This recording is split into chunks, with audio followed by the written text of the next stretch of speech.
Well, I'm going to show them the new oven. Wow, it smells so good in here. It looks just like the old one. Yeah, but it's like there's another burner right here. Yeah. Wow. Look at all those pans being used.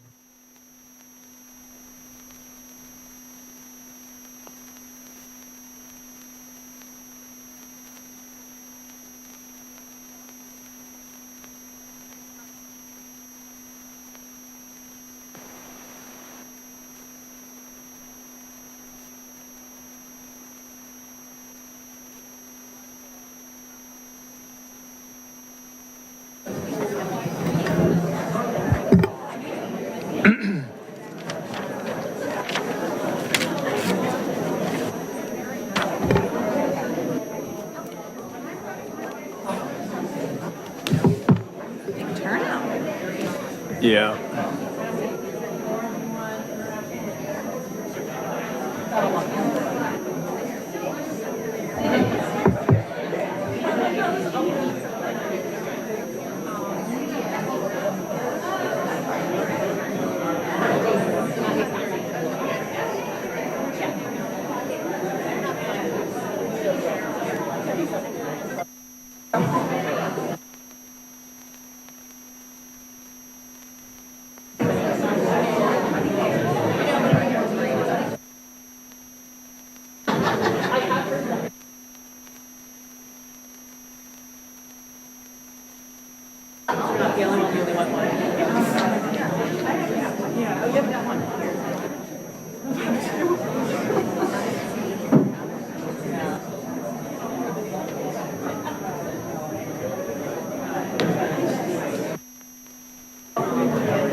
Good evening, all. What a great crowd tonight.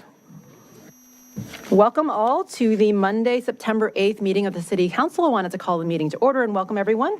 Let's start with roll call, please. Madam Clerk? Ms. Conley? Here. Ms. Downs? Here. Ms. Flynn? Here. Ms. Shantz-Hiscott? Here. Ms. Shantz-Hiscott is joining us remotely this evening. Mr. Snyder? Here. Ms. Underhill? Here. And Mayor Hardy? Here. Thank you, Council. And do we have a motion for Vice Mayor Hiscott to participate electronically? Yes, I will move for electronic participation by Councilmember Shantz-Hiscott. Vice Mayor, could you please identify your remote location and reason for your participation by electronic means? Yes, I'm in North Carolina for personal reasons on vacation. Thank you. I move that the City Council approve electronic participation by Vice Mayor Shantz-Hiscott in this meeting for personal reasons pursuant to the City Council's adopted policy. Second. It was Downs on the second. Can you call roll, please? Ms. Conley?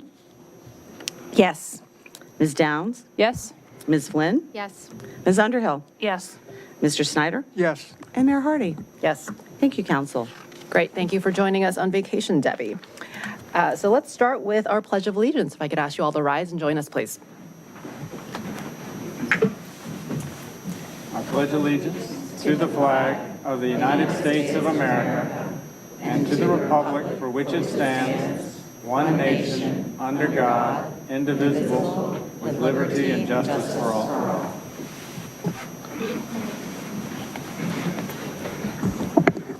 Thank you all. Let's start with adoption of the meeting agenda. May I have a motion, please? I move to adopt the meeting agenda. We have a second. Second. All in favor? Aye. Aye. Opposed? Meeting agenda is adopted. Well, thank you all for joining us. We have a lot of special recognitions tonight. I think, actually have 7 proclamations as well as 2 other special events. So thank you all for filling chambers. It's lovely to see all these great faces. So if you are later on in the agenda, if you'll bear with us, we will get to you. But we want to make sure we give everyone enough time. So first up, we have recognition of our 2024 Employees of the Year. So I could ask our HR Director, Ms. Gibson, to come join us, as well as the Employee Review Board.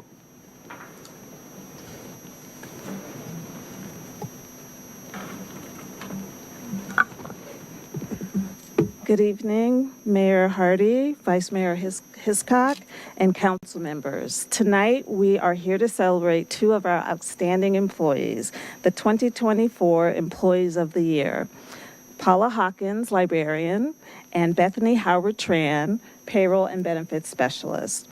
The Employee of the Year Award recognizes accomplishments of outstanding achievement or contributions by an individual city employee in advancing, improving public service in the City of Falls Church government. Nominations for Employee of the Year are submitted to the Employee Review Board, which selects the recipients. We are pleased to have 2 members of our 3-member Employee Review Board with us this evening, Mr. Edwin Henderson and Mr. Joseph Rollo. Please welcome Mr. Joseph Rollo, who will present the basis for selection for Ms. Bethany Howard Tran, followed by remarks from Interim Chief Financial Officer Melissa Ryman. Thank you.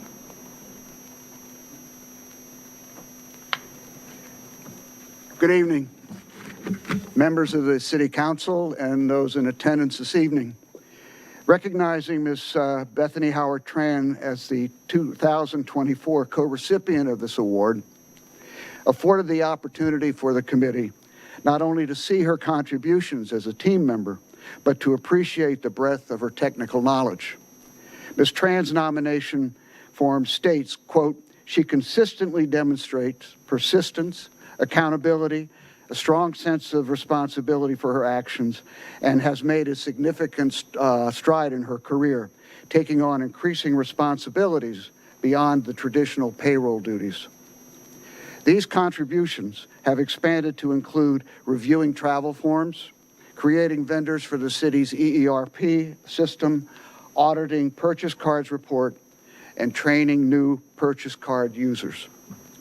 In reviewing Ms. Howard Tran's nomination letters, words like patience, dedication, and initiative form a narrative that describes her work and her commitment to excellence.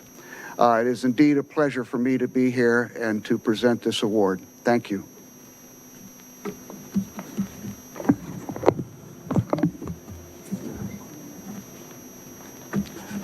I'm not sure what the protocol is. It looks like Ms. Ryman's up to. I'm finished.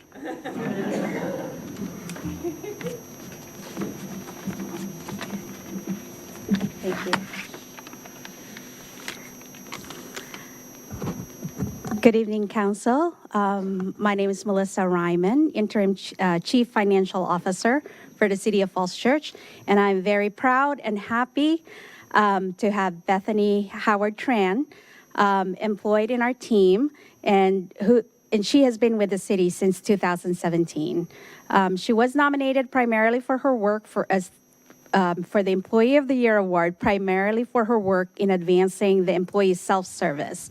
It's a new module in our enterprise resource planning system that allows employees to actually view their information, enter their time, their leave, and change their elections, which were for benefits and withholding and direct deposits. Prior to this, we were doing everything on paper. So this was a truly novel thing for us. And Bethany was very instrumental in getting us to that point where we can do it.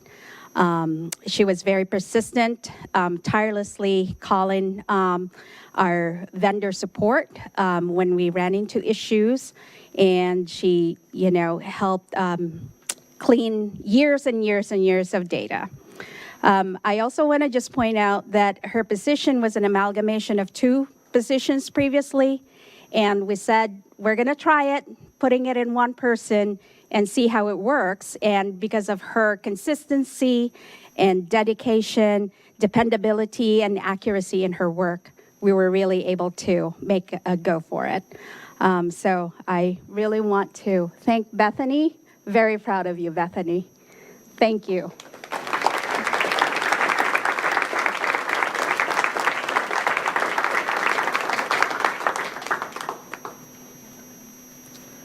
Next, please welcome Mr. Edwin Henderson, who will be presenting the basis for selection for Ms. Paula Hawkins, librarian, followed by remarks from Library Director Megan Dotzel.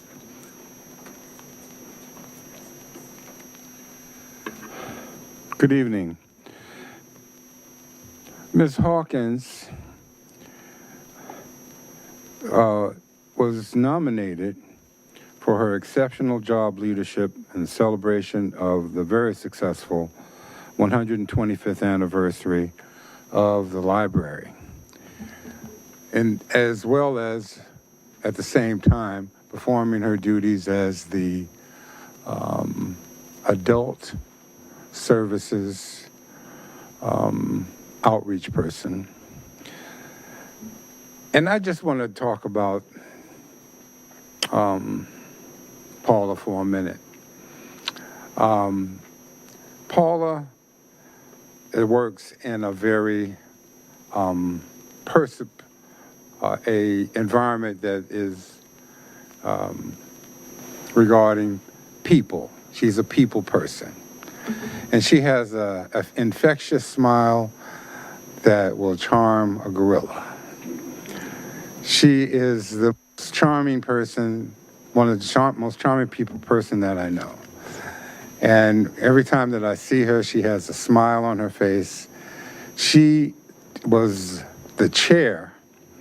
Well, actually, they didn't say she was the chair, but she said that she took over the leadership as being the chair. And in that process, put together what we saw last year in a very successful campaign to celebrate 125 years. I'm not going to say a whole lot about her because you're going to find out who she is. And when you do, you'll just love her. So with that, I'm going to say thank you.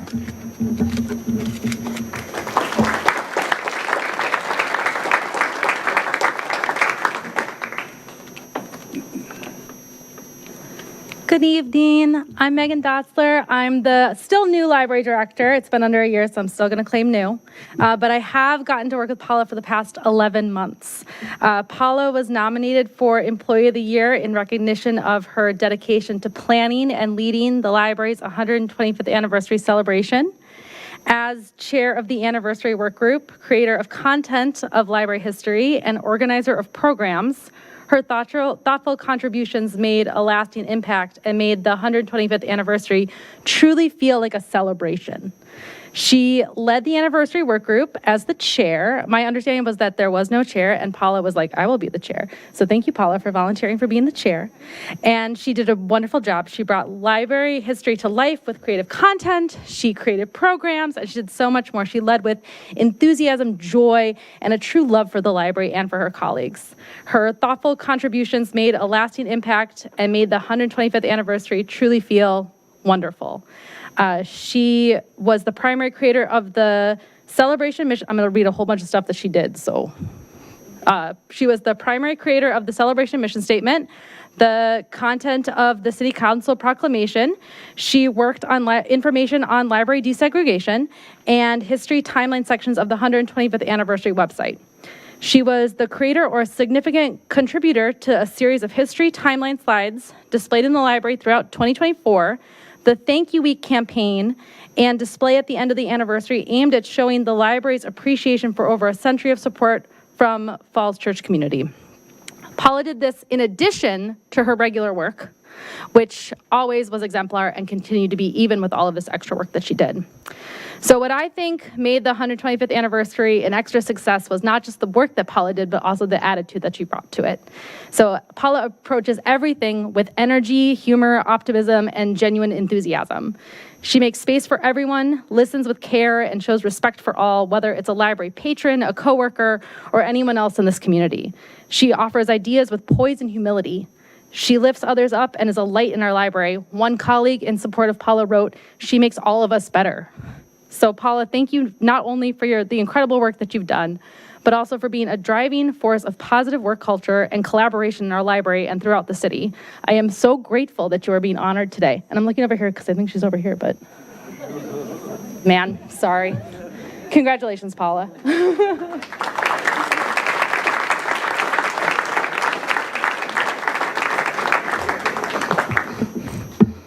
And with that, I believe the next step is to take a photo with the recipients. But I want to say congratulations to Paula and Bethany. And although you heard a lot of words, I will tell you is not nearly illustrative of what they bring to the city every day, their dedication, their commitment, how pleasant they are to work with, and always holding us accountable and trying to achieve better. So with that, I also want to thank Mr.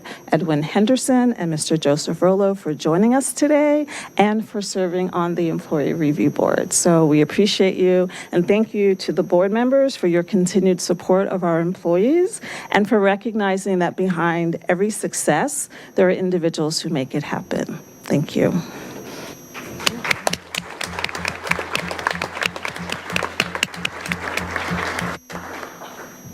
Would you like to come up for a photo?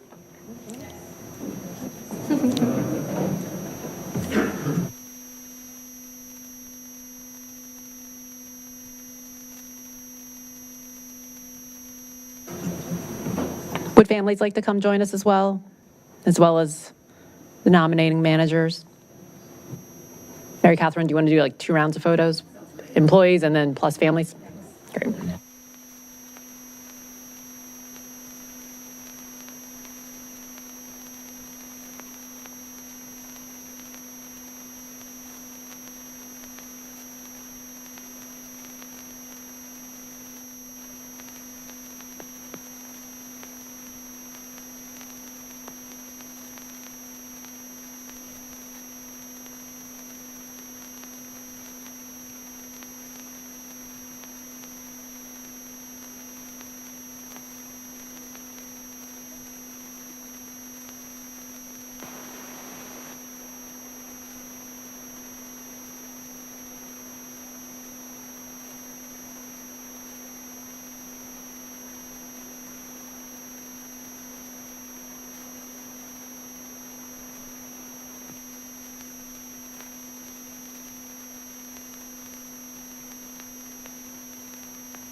Congratulations again.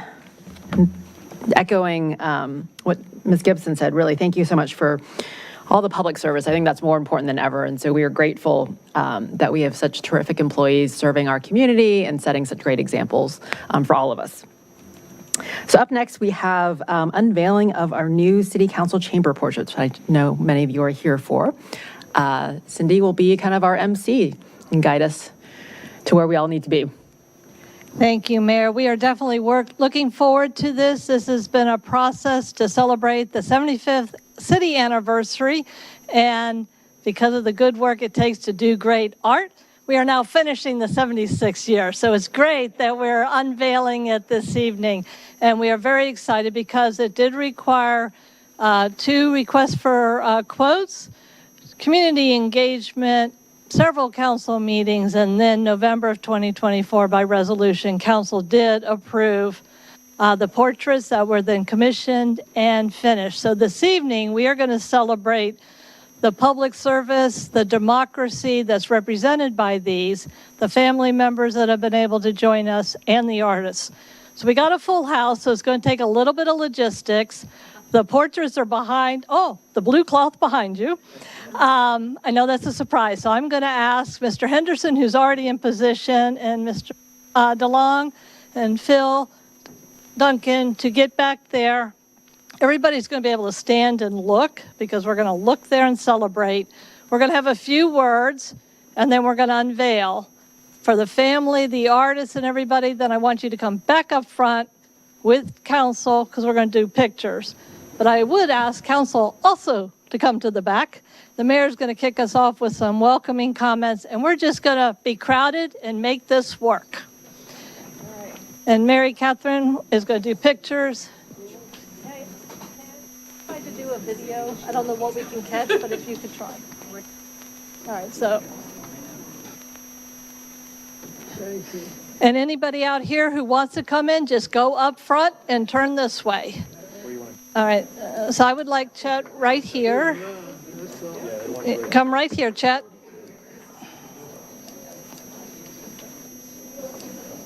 That's perfect. And Mayor, if you could stand next to Mr. DeLong. And Justine, come in by Mr. Henderson with the Arts and Humanity Council liaison. And then, do we have all council sort of back here? Council sorted on both sides. Okay. And I know it's hard to see because we're all on the same level, but we're going to make this work. And then we'll do the big group family shot up front. So I'm going to pass the microphone over to the mayor right now. Great. Well, good. Is this on? Okay. Good evening, everyone. Thank you all for joining us. What a special night and honor to be with everyone for this unveiling. So tonight we're adding 2 portraits to these chambers, but more importantly, we're adding 2 voices to the story of who we are as a city. So welcome to the DeLong family and the Foote descendants who traveled far, the artists who are here with us tonight, members of the Arts and Humanities Council, the Historical Commission, the Women's History Group, the Tinner Hill Heritage Foundation board members, and everyone in the community for joining us as the final capstone in celebrating the city's 75th anniversary. I also want to welcome previous city managers. I think Tony Griffin and Dave Lasser are also in the audience who worked with Carol. Thank you for coming. Once a city manager, always a city manager. So tonight we are honoring Carol DeLong, the first woman to serve as mayor of Falls Church, and Freddie Foote Jr. as the first African-American member of our city council. Both of them broke barriers, opened doors, and made this community better for all of us. I'm going to share a few highlights about each of them, and then we'll also have time for the artists to talk about their vision. So Freddie Foote Jr. was a portrait by artist Asia Anderson. He lived from 1846 to 1899. He was a cobbler and businessman who owned a general store in the center of the city, patronized by Black and white customers. He was elected town constable in 1875 when Falls Church became a town. He was the first African-American person on the town council, serving 4 terms from 1880 to 1889. Carol DeLong, the artist Deborah Kahn, will depict her. She's lived from 1930 to 2023. She served on the city council for 16 years, from 1974 to 1990, first as vice mayor from 1976 to 1980, and mayor from 1980 to 1988. She was an avid Falls Church Housing Corporation advocate and helped advocate for purchasing 81 apartments at Winter Hill to preserve them as low-income housing for elderly and disabled. Advocated for the establishment of the Rohr House, which is a residential home for adolescent girls. And infrastructure that we all love, including the City Hall East Wing addition, Madison Park, and the famous streetscape on West Broad that goes between West Broad and Haycock.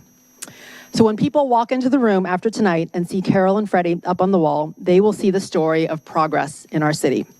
I hope they're reminded that leadership comes in many forms and that our city is better when everyone has a seat at the table. Their portraits, I hope, are daily reminders that leadership in Falls Church looks like all of us and all of you. And our city is best when it welcomes new voices, new perspectives, and new possibilities. So tonight is certainly a recognition of the past, but it's more than that. It's also about the future and the generations of leaders still to come. These portraits represent a promise of a more inclusive, more diverse, and more vibrant future for Falls Church, one where every young person who comes into Chambers can look up, see themselves reflected, and know that they can too lead. So let's celebrate tonight and let it inspire us to keep moving forward together. Thank you, lady.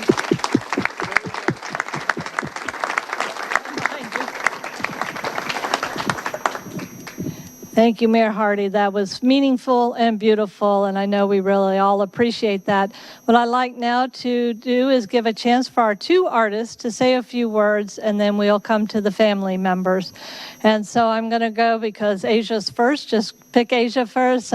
Asia Jackson, and a little bit about your work and why. And then we're going to see it. When I wanted to paint Freddie Foote Jr., I wanted to think about the time that he lived in and his importance to the community. As was said earlier, he had a general store that was frequented by everyone in the community. That's important. Those were important cornerstones of society at that point in time because grocery stores did not exist. You can go there and get everything. When you see his portrait, you're going to see him presented as a strong person. You're going to see different details and items that represent the community that he served, as well as his role as a constable, as a councilman, his role in caring about justice in the community. So I want that to be seen in, with his portrait. And I think that really sums it up. Yep. Thank you, Asia Anderson, and you all will definitely see that in the beautiful work of art. And Deborah Kahn, I'm going to pass the mic to you to talk a little bit about your vision and your thoughts when you portrayed Carol DeLong. Thank you. I was honored to be selected for this. I didn't know Carol, but I appreciate her vision for the city. I appreciate the fact that she was a strong woman and that she got things done. And I think it's terrific that she became mayor when she did, and she accomplished so much for the city and for all the people in it. So it was great to be able to portray some of that. And in my painting, I show her in front of City Hall because that seems important. And I heard from her family that she was very proud of the fact that Falls Church became a tree city, designated tree city. And so there's a nod to that in the portrait as well. Thank you.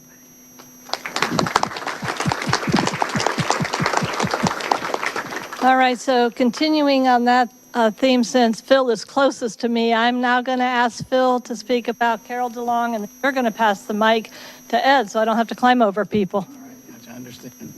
Thank you, Cindy. Madam Mayor, members of council, the family's asked me to say a little bit from our side of things, and don't worry, my wife has given me a very tight script that I'm to follow, so it won't take more than a minute, if that.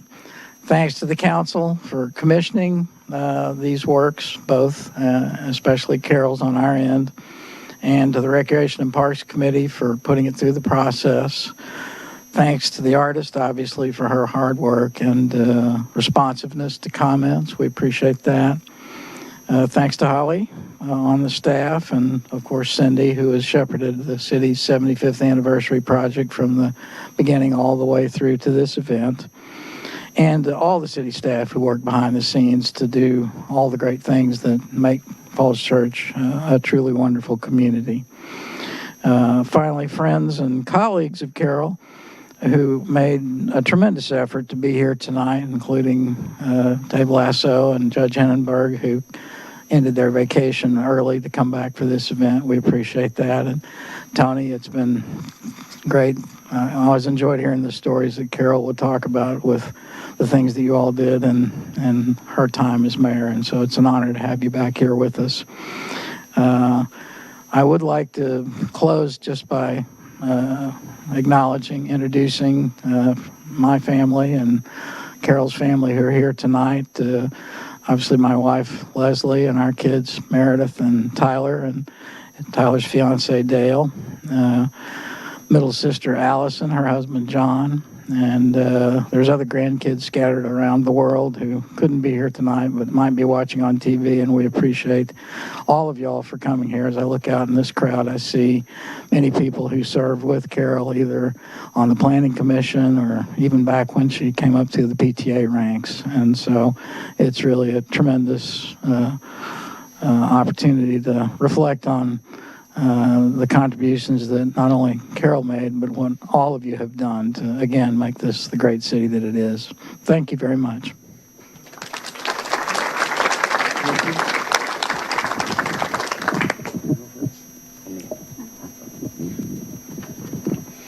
Thank you.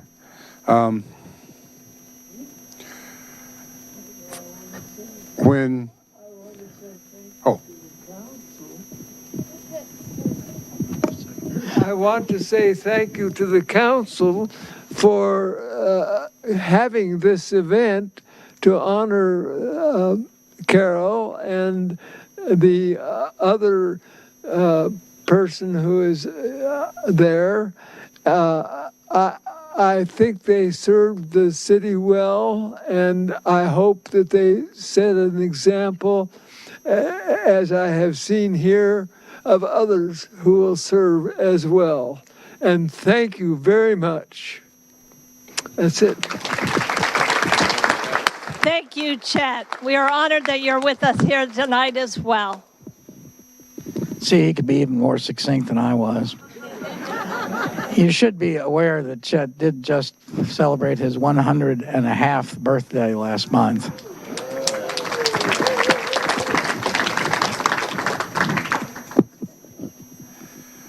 As a 30-year member of the Falls Church Historical Commission and as a descendant of Freddie Foote Jr., this portrait has very significant meaning to me. When Falls Church became a town, Freddie Foote became an early African-American elected official during the era of Reconstruction. That's pretty significant. Are there any other members of the Foote family here present?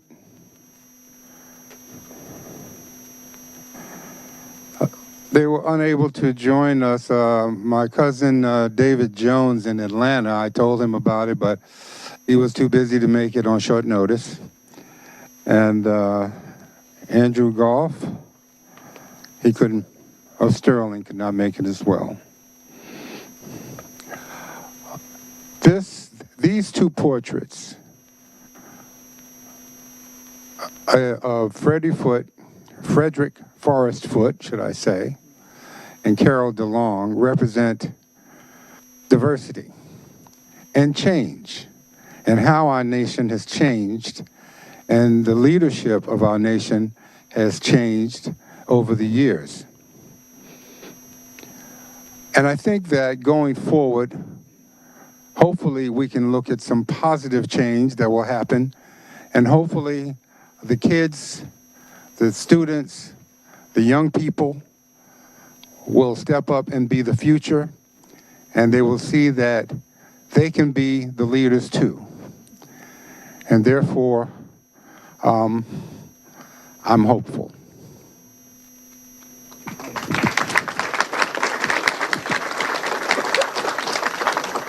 Thank you. I'd like to say that we appreciate everyone who is here.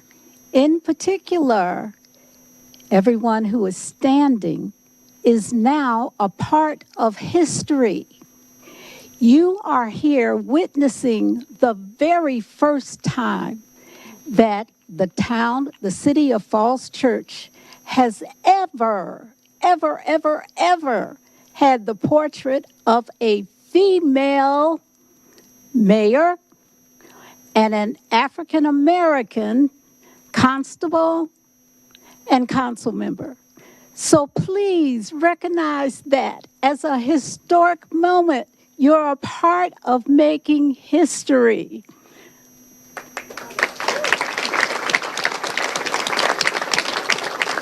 And we have our future here. Raquel, Janila, Ava, and there are other young people spread around who will carry this on. They will remember and they will tell the story. So we've got the past, the present, and the future. And I look forward to that. Thank you.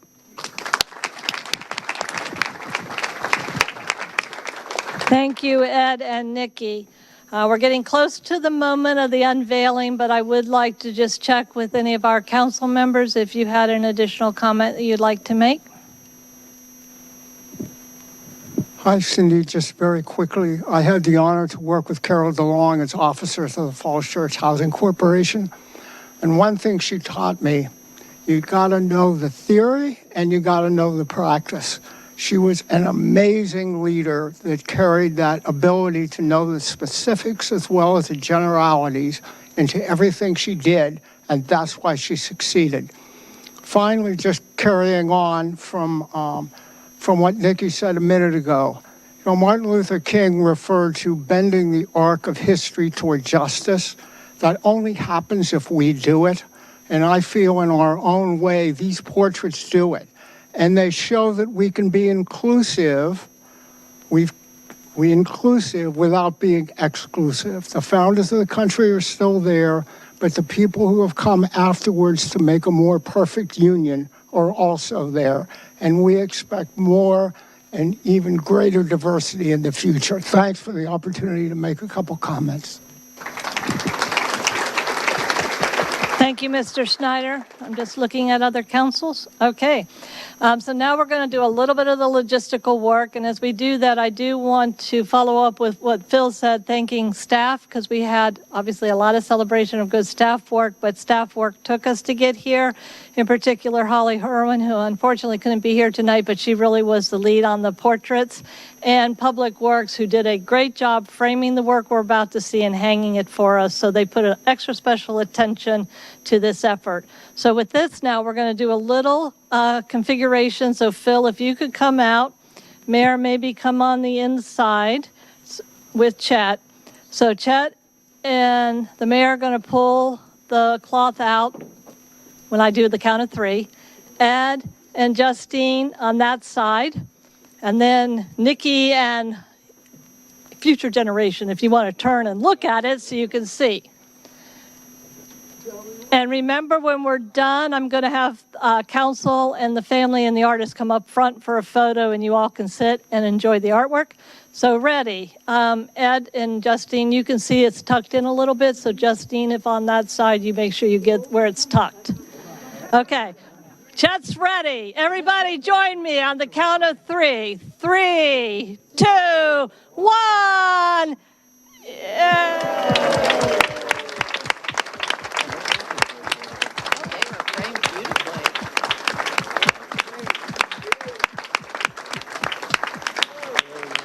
Asia, Deborah, they're beautiful. And I can tell everybody agrees. So now council, Deborah, Asia, family, Chet included. We're going to go up front. Henderson and Nikki, all that you want to come. Big crowd in front of the dais, and we're going to do a group shot. You want to come up front? so good. We got to clear the way here. All right. Up front for the photo, every other. You guys want to be in the photo? Come up. Yes, too. It was so nice to see you. All right, everybody's got to keep moving up front for the photos. Yep,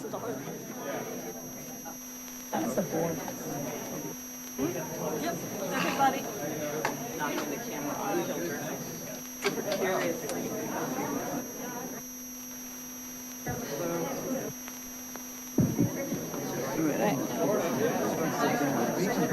Come on up.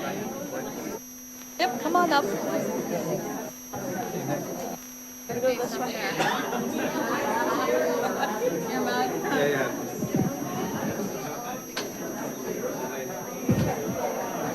Okay, council up. Thank you. Not by good.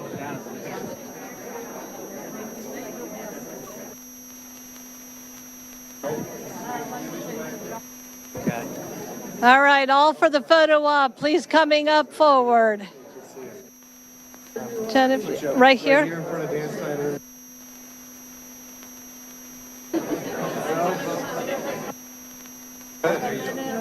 Want us on this side?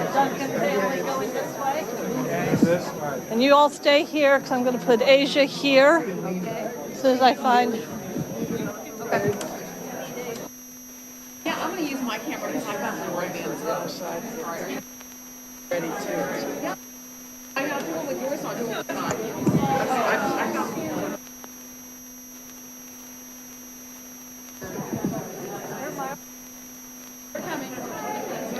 All right.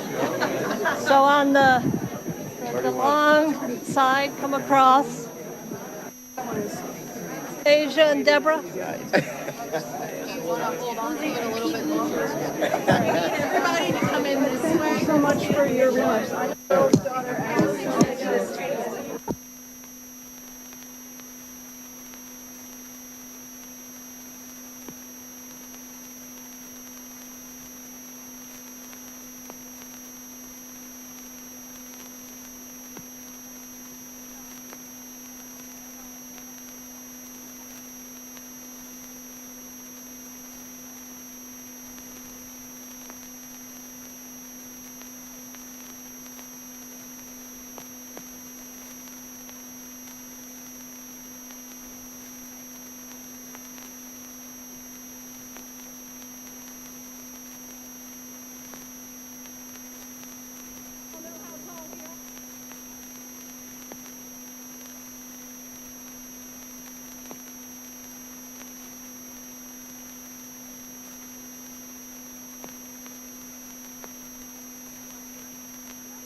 righty. Well, I know we still have people in the audience, so we do want to continue with the agenda.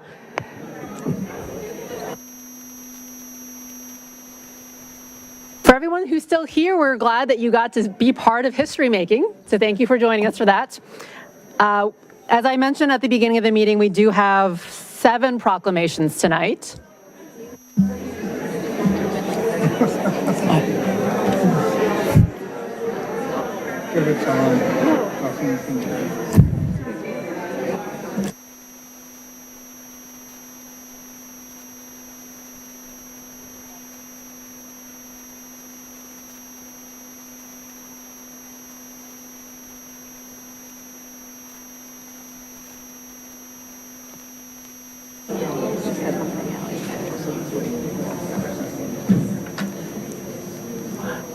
We are still streaming, right? Okay, well, good. So we don't have to wait for the cameras. Okay, well, let's continue on. Thank you all again for your patience if you're hanging on for a proclamation. So first up, we have a proclamation declaring September 15th to October 15th as Hispanic Heritage Month, and Councilmember Flynn will do the honors. Thanks, Mayor. Whereas the Hispanic and Latin American communities have been present throughout United States history, supporting, defending, and reminding us of the principles and ideals upon which this country was founded. And whereas in 1988, Congress chose the period from September 15th to October 15th, which meaningfully coincides with several Latin American Independence Days, to celebrate the histories, cultures, and contributions of Hispanic Americans. And whereas while called Hispanic Heritage Month, the celebration encompasses a diverse group of Hispanic, Latin American, Chicano, and related lineages with origins in over 21 different countries linked to North, Central, and South America, the Caribbean islands, Africa, Asia, and Europe. And whereas the Latin American and Hispanic population makes up approximately 11% of the City of Falls Church's population and is expected to continue increasing in size. And whereas as a community and as a government, we are proud of the cultural enrichment of the Hispanic population, as it contributes to the great diversity and unity of the City of Falls Church. And whereas the city will continue to protect and celebrate the history and future of its Hispanic and Latin American residents. Now, therefore, I, Letty Hardy, Mayor of the City of Falls Church, Virginia, do hereby proclaim September 15th to October 15th as Hispanic Heritage Month in the City of Falls Church, and urge all to join and support the city's celebration of the rich heritage of our Hispanic residents. Would like to invite anyone, members of the audience who support Hispanic Heritage Month or have Hispanic heritage as part of their identity to join us. Everyone is welcome. We are all part of one big, great community. Anyone in the members of the audience like to come up?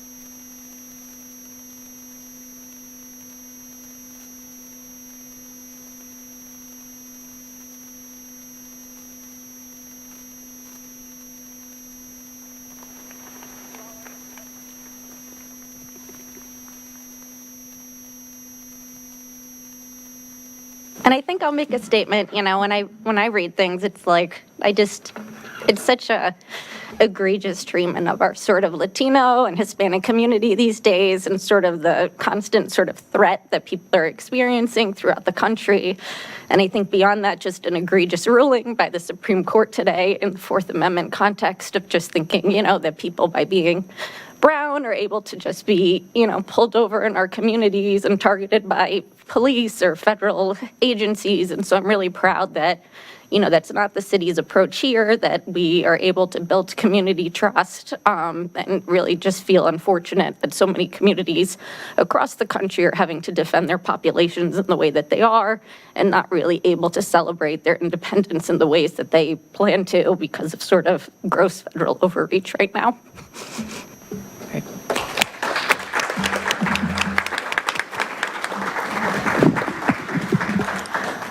Well said, Ms. Flynn. Thank you. I think that reflects the sentiment of all of us up here.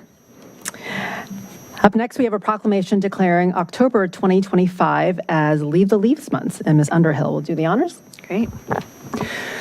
Whereas the City of Falls Church is committed to its Community Energy Action Plan goals of reducing greenhouse gas emissions by 50% below 2005 levels by 2030 and achieving net zero emissions by 2050.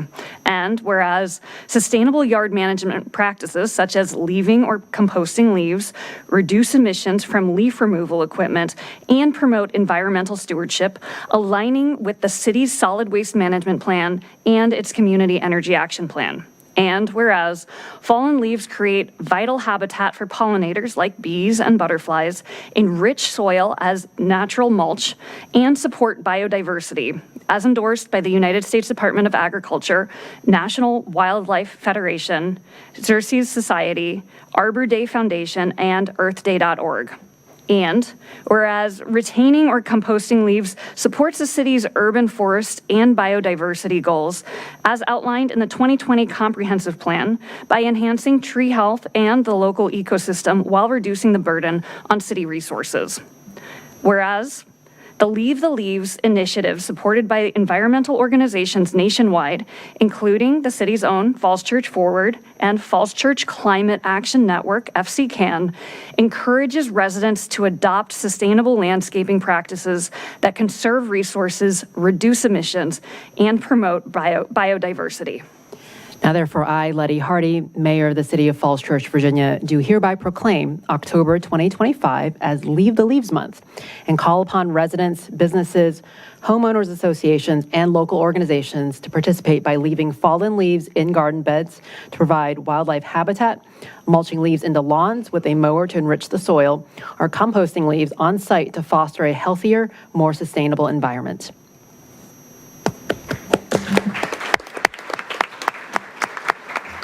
And I know we have members of Falls Church Forward and FCCAN, so if you'd like to come up and help receive the proclamation, if you want to say a few words, or just come up. You want to do the pictures first? Sure. Do you want to stand there? Come on up. Did you want to?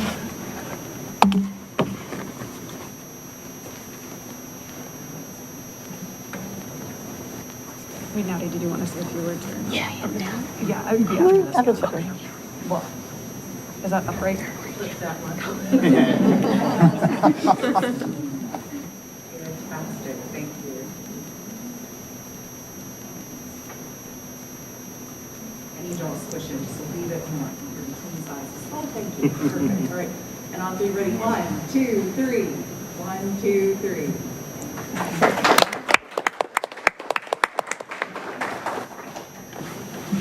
Thank you. You can keep it. You guys can have it.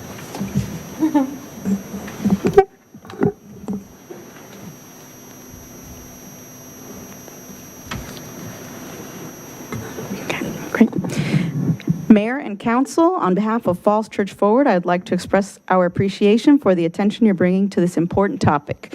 By taking small steps such as leaving our leaves, we can collectively improve our environment and help birds and pollinators thrive in our city. I would like to express appreciation to the Environmental Sustainability Council and the Urban Forestry Commission for their support as well, and to city staff for the upcoming messaging to our residents about leaving the leaves. For those that are not familiar with leaving the leaves, please check out our website at fallschurchforward.org/leaves, where you'll find information about all of the benefits, easy ways to implement the practice, and resources for landscapers and homeowners associations. And if you're already familiar with the idea, help get the word out by talking to your neighbors and requesting a yard sign on our website. Thank you again.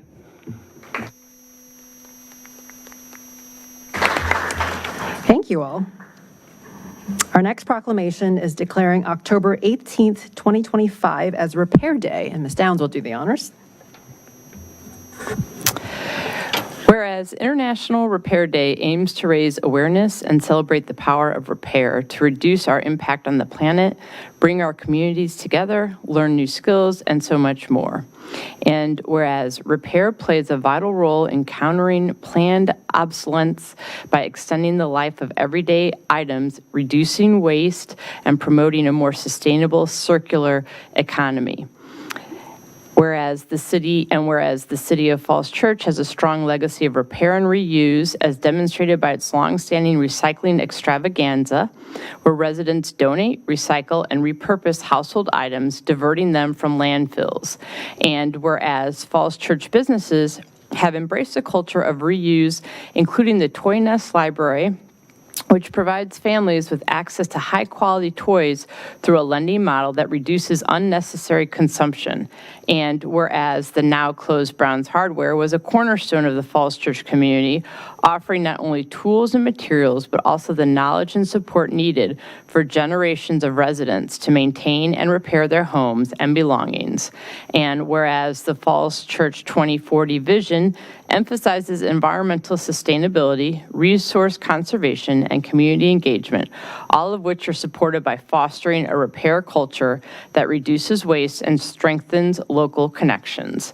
And whereas recognizing International Repair Day aligns with Falls Church's commitment to sustainability, innovation, and resilience, reinforcing its position as a leader in environmental stewardship in Northern Virginia.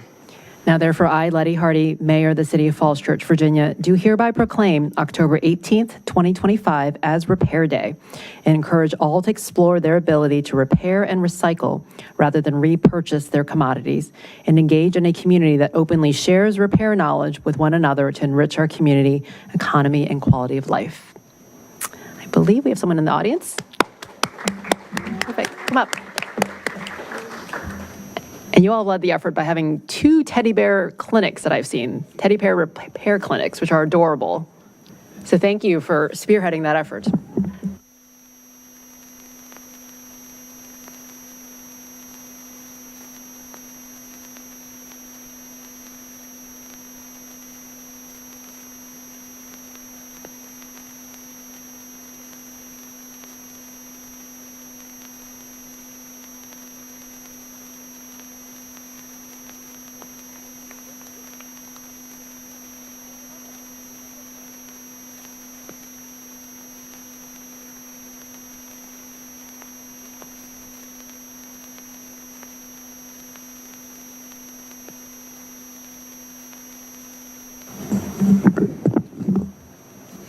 Okay. Our next one is proclamation declaring September 12th to 21st as 2025 as Welcoming Week, and Ms. Connolly will do the honors.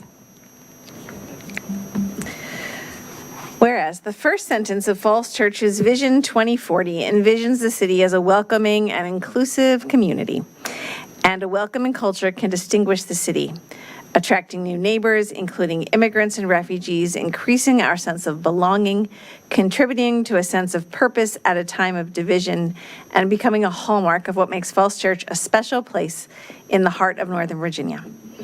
And immigrants and refugees are a vital part of our community, enriching our culture, bringing fresh perspectives and new ideas, starting businesses and fueling the economy, and contributing to the vibrant diversity that our city values.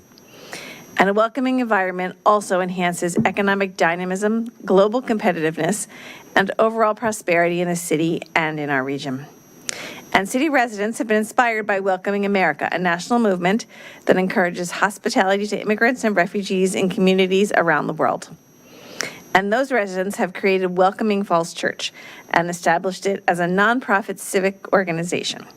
And Welcoming Falls Church has partnered with the Falls Church City Public Schools to launch an adult and family literacy center that teaches English to adults and provides children with a literacy focus in classes at Oak Street Elementary School.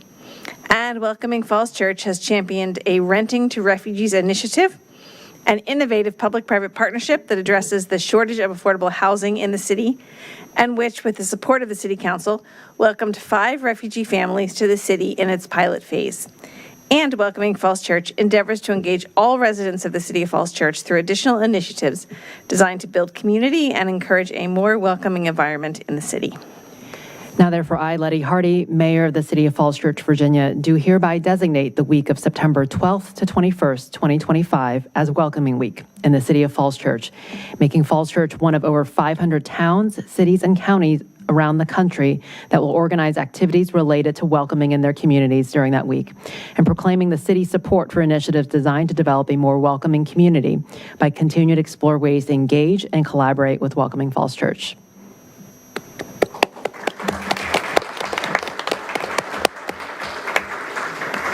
Thank you.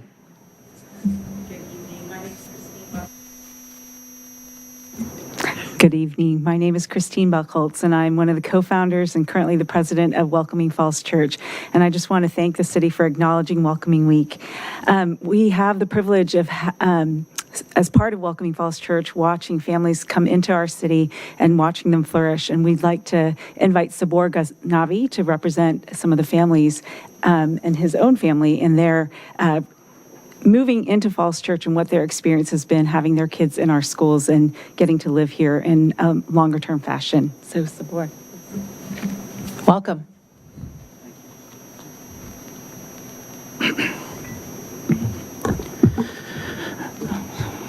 Good evening, everyone, Mayor and council members.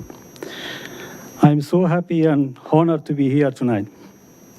I want to take a moment to say a heartfelt thank you to the great community of Falls Church, the city administration, and to the wonderful members of the Welcoming Falls group.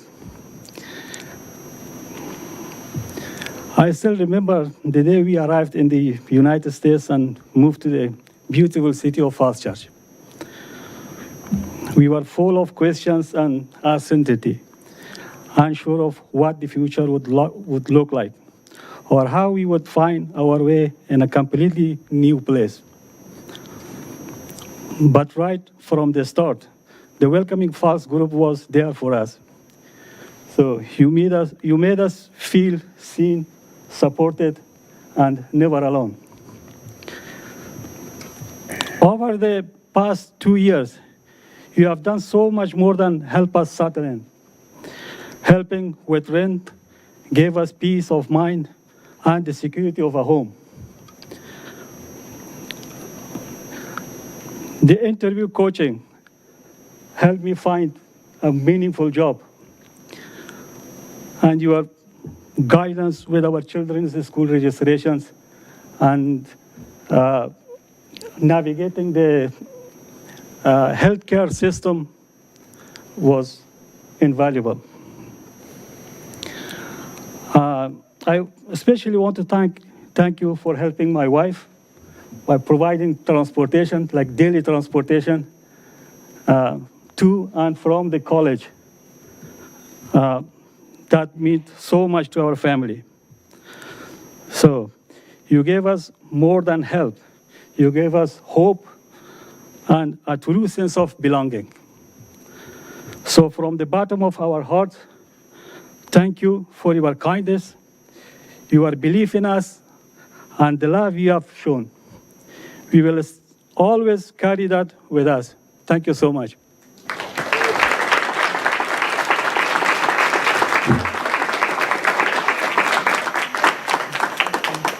Thank you, Sabor.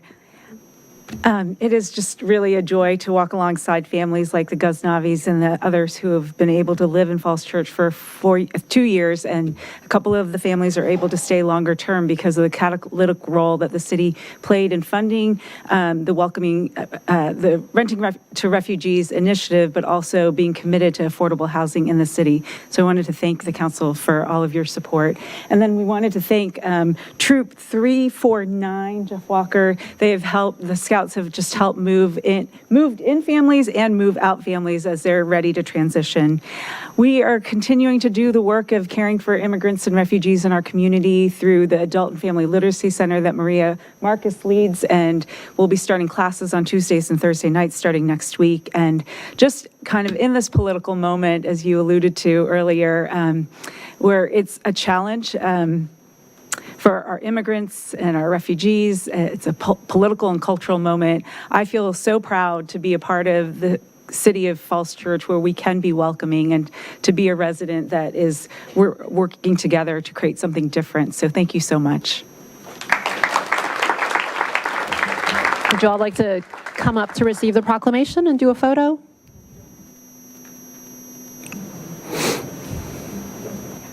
All the members that you mentioned, Ms. Buckholz, who have been part of welcoming Falls Church, we would love to have you up here. And the Scouts, if you all had a role as well.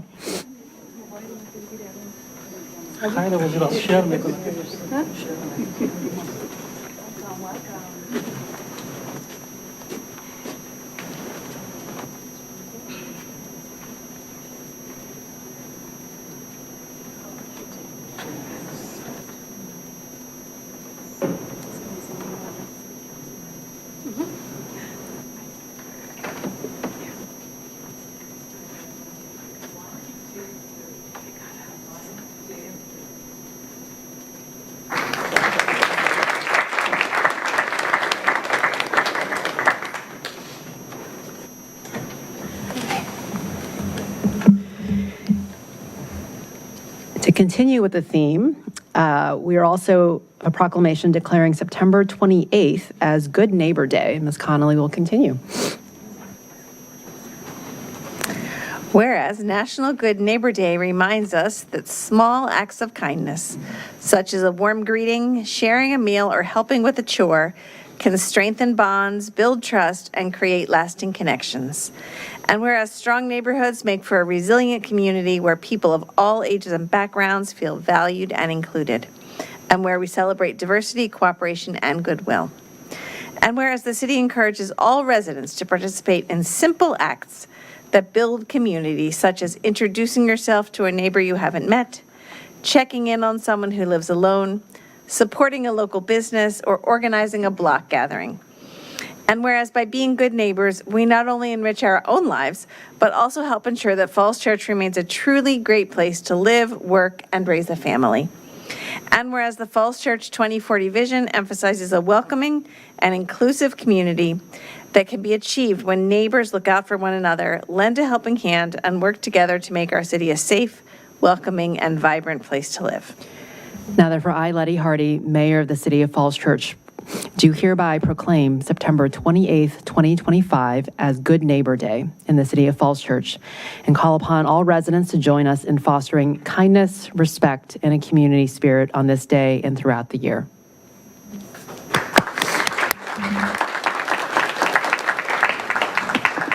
Anyone in the audience helping us accept the proclamation? And Naudi Martinez is here. Perfect.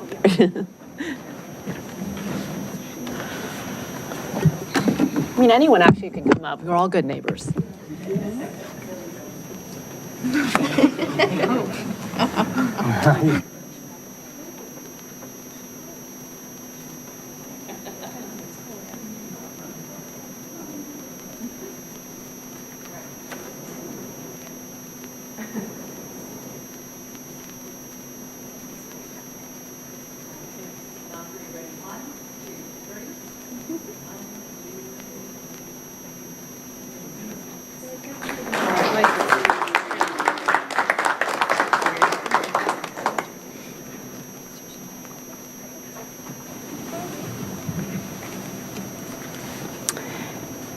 Okay, second to last, we have a oh, you want to make comment? Yep, go ahead.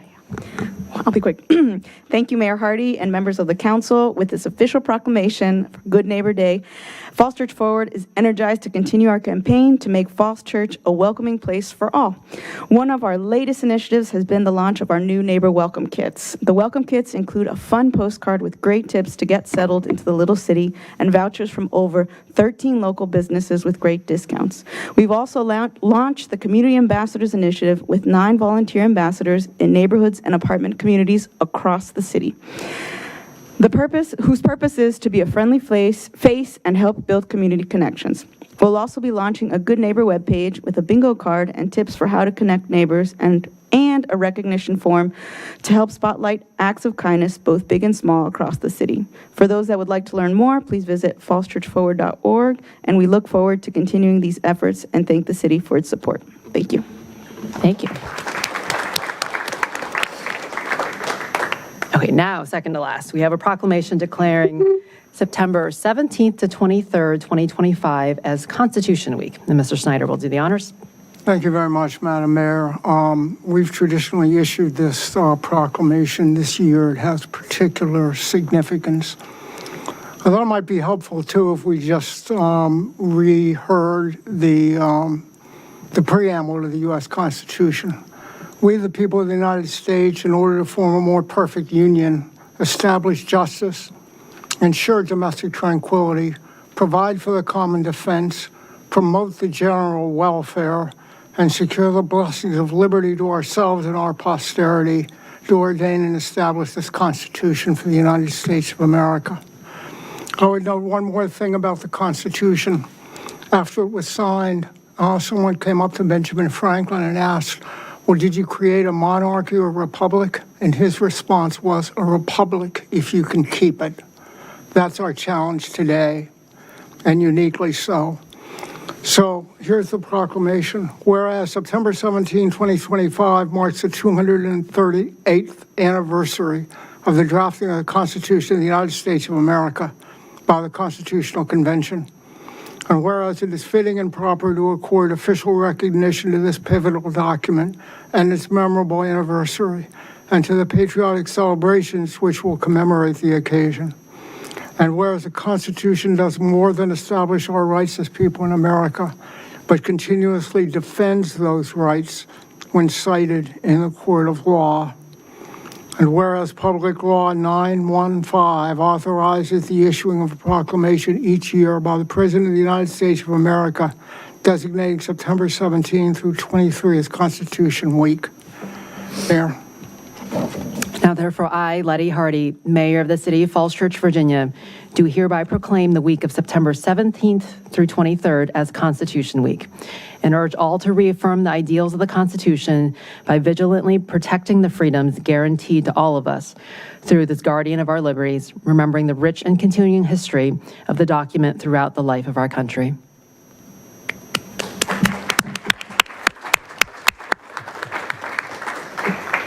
And I know we have members in the audience helping us receive this, and thank you all for joining us. Yes, good evening. My name is Sarah Madden, and I am the regent of the Falls Church chapter of the Daughters of the American Revolution. On behalf of my chapter's 125 members, thank you, Mayor Hardy, for issuing the proclamation recognizing Constitution Week. We also extend our gratitude to both the mayor and the city council for giving me the honor of addressing you this evening.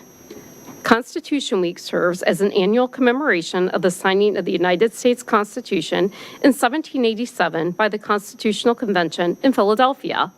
DAR values our role in establishing this week-long observance, which celebrates the enduring legacy of the world's longest surviving written charter of government. DAR shares a deep and lasting connection to Constitution Week. In 1955, under the leadership of then President General Gertrude Caraway, our organization formally petitioned the United States Congress to set aside the dates of September 17th through 23rd each year to honor the Constitution. These efforts led to the adoption of a resolution by Congress, and President Eisenhower signed Constitution Week into law on October 2nd, 1956. DAR's commitment to preserving and promoting the Constitution extends beyond Constitution Week. DAR Constitution Hall, downtown, is the only structure in the United States dedicated to the Constitution. The inscription on its pediment reads, "Dedicated to the memory and spirit of the men and women who achieved American independence and to the faithful guardianship of the principles laid down in the Constitution of the United States," end quote. I believe it is important that Americans understand the Constitution because it's not a historical document to be remembered as a piece of our past. Almost 240 years after it was signed and subsequently ratified, it is the living framework of our nation. It has endured the Civil War, the Great Depression, the attack on Pearl Harbor, the assassination of presidents, the terror attacks of September 11th, and social upheaval. It guards our rights and defines the roles of elected officials, as well as the relationship between the states and federal government. It has been perfected through amendments and remains the bedrock of our nation. It is critical that all citizens understand the principles set forth in our Constitution to ensure the ideals on which the U.S. was founded endure for centuries to come. We hope Constitution Week serves as a meaningful opportunity for all Americans to deepen their understanding of the Constitution and its principles. Thank you.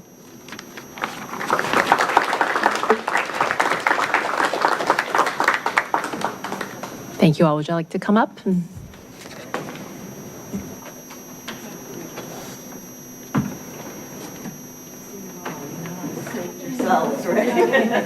Good thing we went first.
Okay, last but not least, we have a proclamation declaring September 9th through 13th, 2025 as Disability Voting Rights Week. And Ms. Flynn will do the honors and end us off.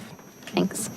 Whereas there are over 61 million people of all ages with disabilities living in communities throughout the United States, and whereas over 38 million Americans with disabilities are eligible voters, and whereas the disability community has a critical interest in policies and decisions made and enacted at local, state, and national levels that directly impact the lives of people with disabilities. And whereas ensuring that people with disabilities have access to voting is essential if these policies are to meet the real needs of people with disabilities in our communities. And whereas voting is one way for the disability community to have a say in the people and policies that impact communities. And whereas Rev Up, which stands for Register, Educate, Vote, Use Your Power, is a national effort to build the power of the disability community. Now therefore, I, Letty Hardy, Mayor of the City of Falls Church, Virginia, do hereby proclaim the week of September 9th through 13th, 2025, as Disability Voting Rights Week in the City of Falls Church, and urge all to support the growing involvement of the disability community in the political process. Do we have members of the audience? Thank you for joining us, Ms. Andrews. Thank you. I wasn't going to speak, but in a minute I will tell you why. I'm Renee Andrews, Secretary of the Electoral Board for the City of Falls Church. And on behalf of the Electoral Board, the General Registrar, and all of our staff in the Voting and Elections Office, we would like to thank you for issuing this proclamation. I would also like to thank the previous speaker on the Constitution, because we're seeing every day how important it is that we keep voting and that we keep the right to vote foremost in our minds. I cannot tell you how proud I am to have served elections in Falls Church in 22 years on the electoral board and about 10 years before that as an officer of election. Promoting elections in Falls Church is one of the things that makes me proudest. And I'm so glad you've done this for all of our voters, especially our voters with disabilities, because we need to be as accommodating to them as we can. And I think that's something that our office has made an effort to do through all the years that I've been there. And I'm not anything close to a member of the GAR. Those of you who know me may know that I'm a first generation. I'll tell you my secret. My parents both emigrated to the United States during Hitler's Germany. They met after they had come to this country. I was born on election day, but it was very important to my parents that they voted first. So I had to wait until about 2:30 in the afternoon to be born. And that is absolutely true. So thank you so much for everything that you do, but especially for this.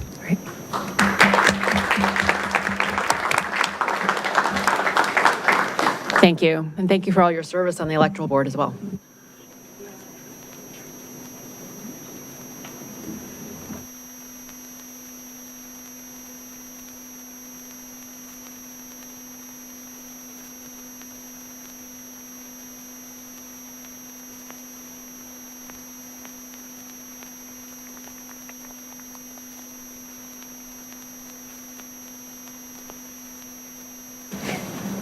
Thank you all. Before we move off the agenda, I know that this was a lot of proclamations. This might be the record so far for 7 tonight, but I want to say just what a joy and an honor it is to actually preside over a meeting when we've had such a variety of proclamations that really reflect kind of who we are as a community, between starting off the night with recognizing our employees who are models of public service, to the portrait unveiling, talking about our past, present, and our future, democracy, voting rights, diversity, and being welcoming. It really just reflects the values of this community. And so this really just gives me a hope up there that the promise of this country lives kind of in the city of Falls Church. And so I'm proud to represent all of you, and I think what a joy it is. Thank you everyone for your patience tonight and getting to our business on the agenda close to 9 o'clock. But I think that tonight's proclamations are really emblematic of what we stand for as a community, and it is an honor to serve all of you. Okay, so with that, do we have any oaths of office tonight, Madam Clerk? I haven't had anybody come forward, and I don't see anybody who owes us one, so. Okay, thank well, you. let's move on to receipt of public comment. So if you've been waiting to give public comment, thank you for your patience. Let's do the summary of written comments first, and then we'll take live comment.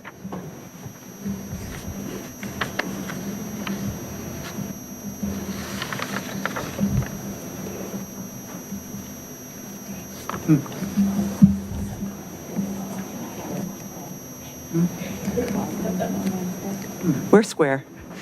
Are we ready to do public comment? Yes, we are. Let's see. So these are the written comments we've received since your last meeting.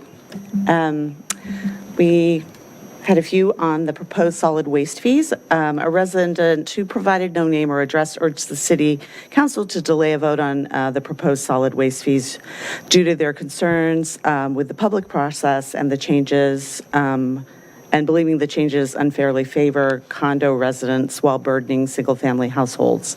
Linda Becker asked if residents would be charged for new organic waste bins, and staff and council members did answer some of her questions.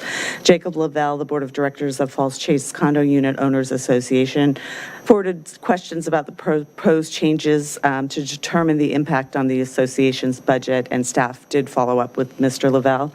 Gail Opitz asked that council postpone a vote on the fee and consider giving adjustments to those in condos instead of charging fees to single-family homes. Heather Pressler said it was not fair to tax smaller condos and townhouses at a higher rate for trash service. Andy Rankin wrote that if the goal is fairness in garbage service pricing, then bin size should directly determine costs without mixing in incentives that could encourage improper recycling in order to avoid overflow fees. Mark Resta wrote with fairness concerns about the rate changes, and Jeannie Thackeray of 412 Southwest Street wrote with questions about the impact of the changes on the current composting services, and staff provided an overview of how that would work. In other issues, Charlie Castro wrote about traffic safety at North Washington and West Columbia Streets. Pat Conley of 601 Jackson Street wrote in favor of a ban on gas-powered leaf blowers. William Landers wrote with concerns about overgrowth on sidewalks.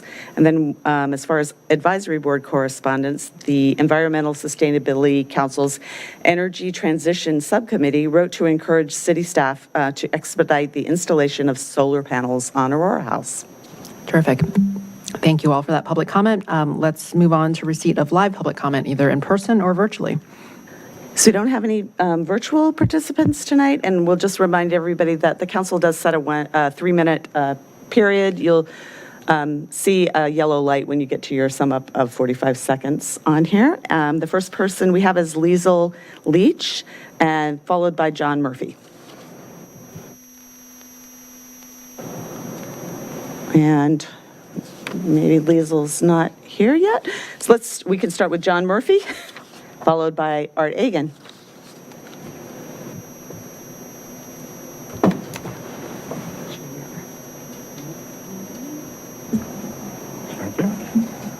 Good evening, Mayor and members of City Council.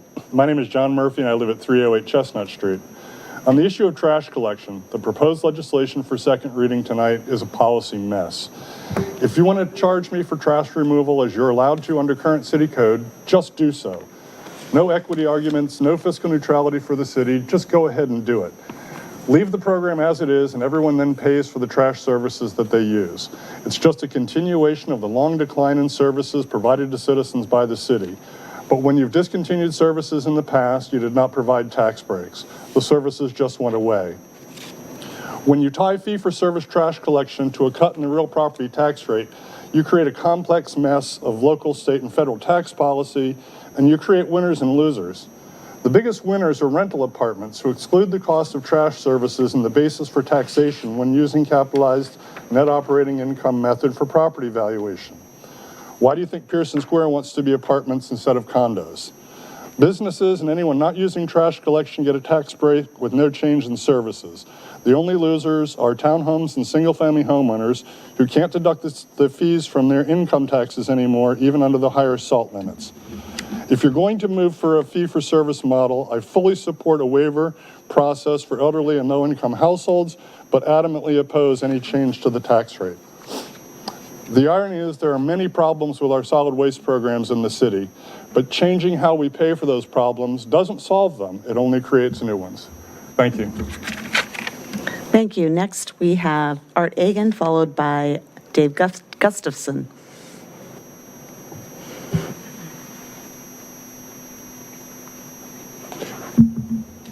Good evening. I'll keep this short. I want to start by acknowledging all the hard work from staff, the Solid Waste Task Force, and City Council on this potentially smelly process. And I seem to be in the minority, in my opinion, because I think, well, some properties within the city have long been paying for a service they are ineligible to ever receive. This is not a homeowner choice, and I'm glad that inequity is being addressed and that did not have to wait another year to get resolved. This has actually been good that we didn't have to wait. However, I'm concerned that the new fee structure is going to cause an increased burden on lower value properties. Fortunately, the information provided by staff gives us a way to reduce this impact. 51% of properties valued below $750,000 already use 35-gallon bins, which means adopting a wider differential will actually help balance the impact.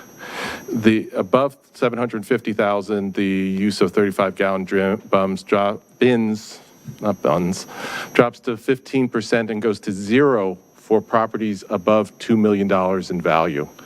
I really don't see those going. So the scenario where a $2 million house is using a 35-gallon bin, it's possible for them to do it today. It does not exist today. Honestly, I really don't see these properties moving to that position.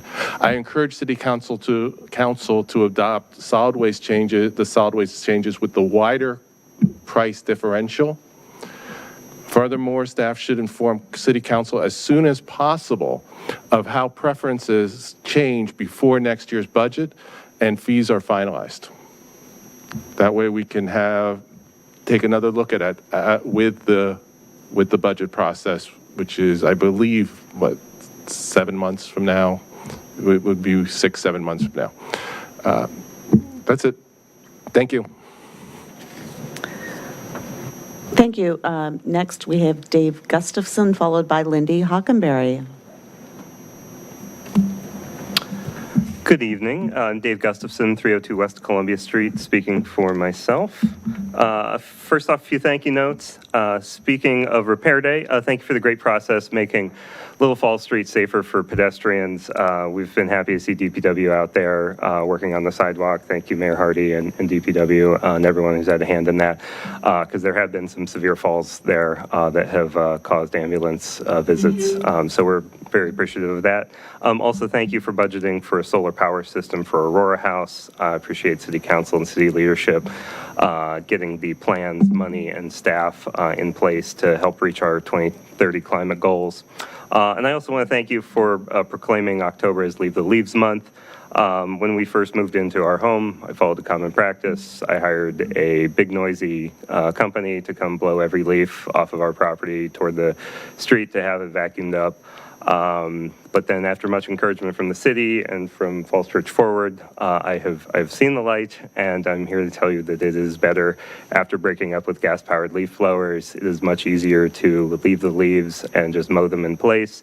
Our planting beds come back stronger every year than they did before when the heavy, noisy leaf blowers were blowing all of those nutrients out into the street.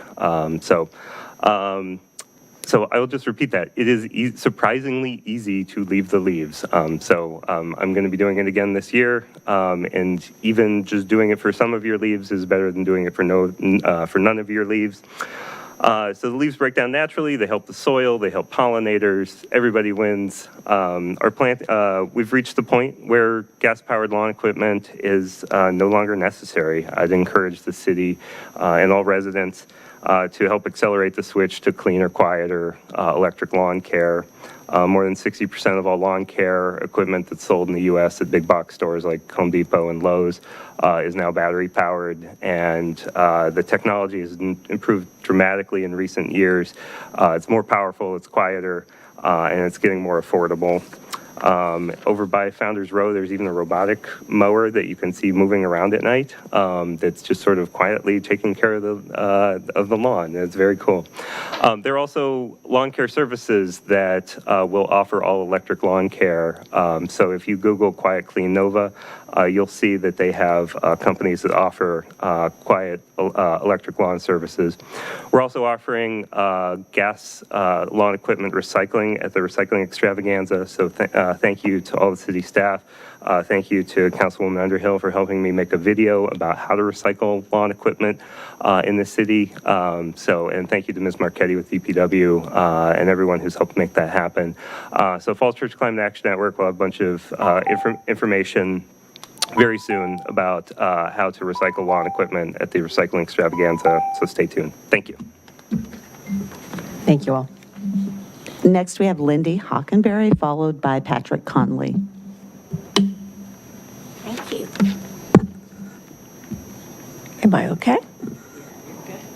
Oh, okay, good. I want everybody to make sure you hear me.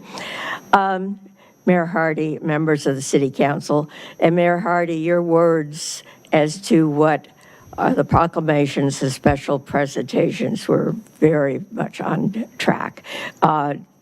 Just looking at the things that we have honored, you have honored tonight is so important. And I want to go back to about 20 years ago when the Katrina catastrophe happened in New Orleans, and the City of Falls Church with Cindy Mester and Wyatt Shields and Dave and quite a few others all pitched in to help those people down in New Orleans.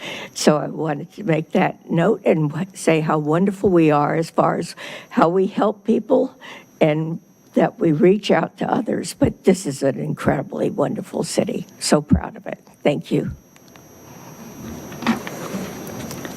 Thank you all for all your years of service as well, Ms. Hockenberry. And finally, we have Patrick Conley.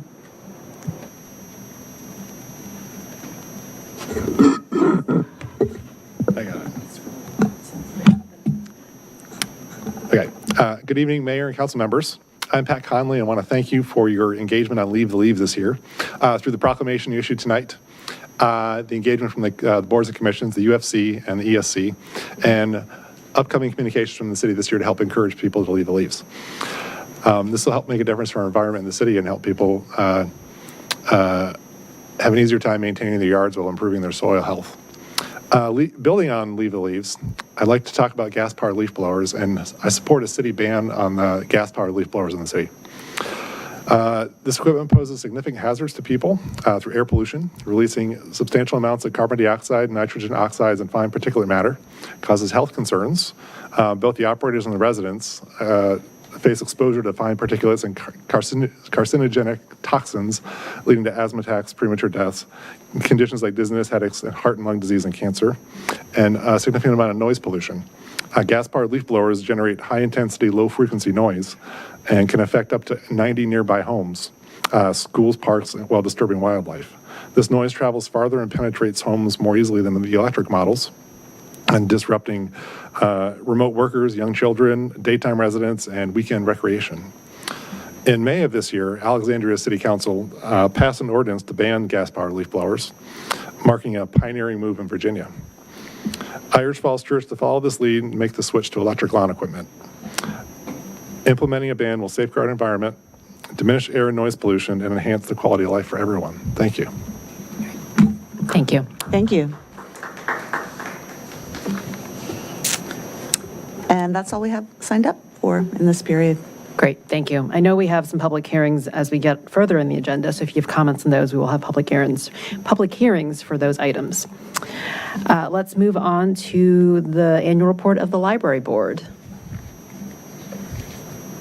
Thank you for sticking around.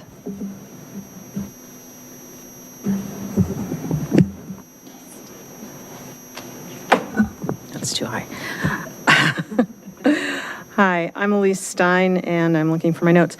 I'm the chair of the Library Board of Trustees, and I want to highlight some awards and recognition that the library and its staff have received this past year. The Virginia Public Library Directors Association Award for Outstanding Staff Member of the Year for a population under 25,000 was given to our own Paula Hawkins for her leadership on the library's 125th anniversary celebration. As others have said, Paula brought together a dynamic team to craft a celebration that honored the library's rich history, engaged the community, and showcased the library's impact on the city of Falls Church. The Virginia Public Library Directors also presented the library the award for impactful marketing and outreach for the 125th celebration. Further, they once again awarded the Mary Riley Stiles Public Library with an overall gold standard of excellence based on many things: governance, funding, staffing and staff development, access and services, collections, facilities, technology, programming, publicity, and advocacy. Additionally, the library is grateful to be named an honored partner in education by the Falls Church City Public Schools. And finally, on behalf of the board, I wanted to thank the City Council and City Manager for hiring Megan Dotzler as library director. Her first 10 months with the library have been outstanding. Thank you.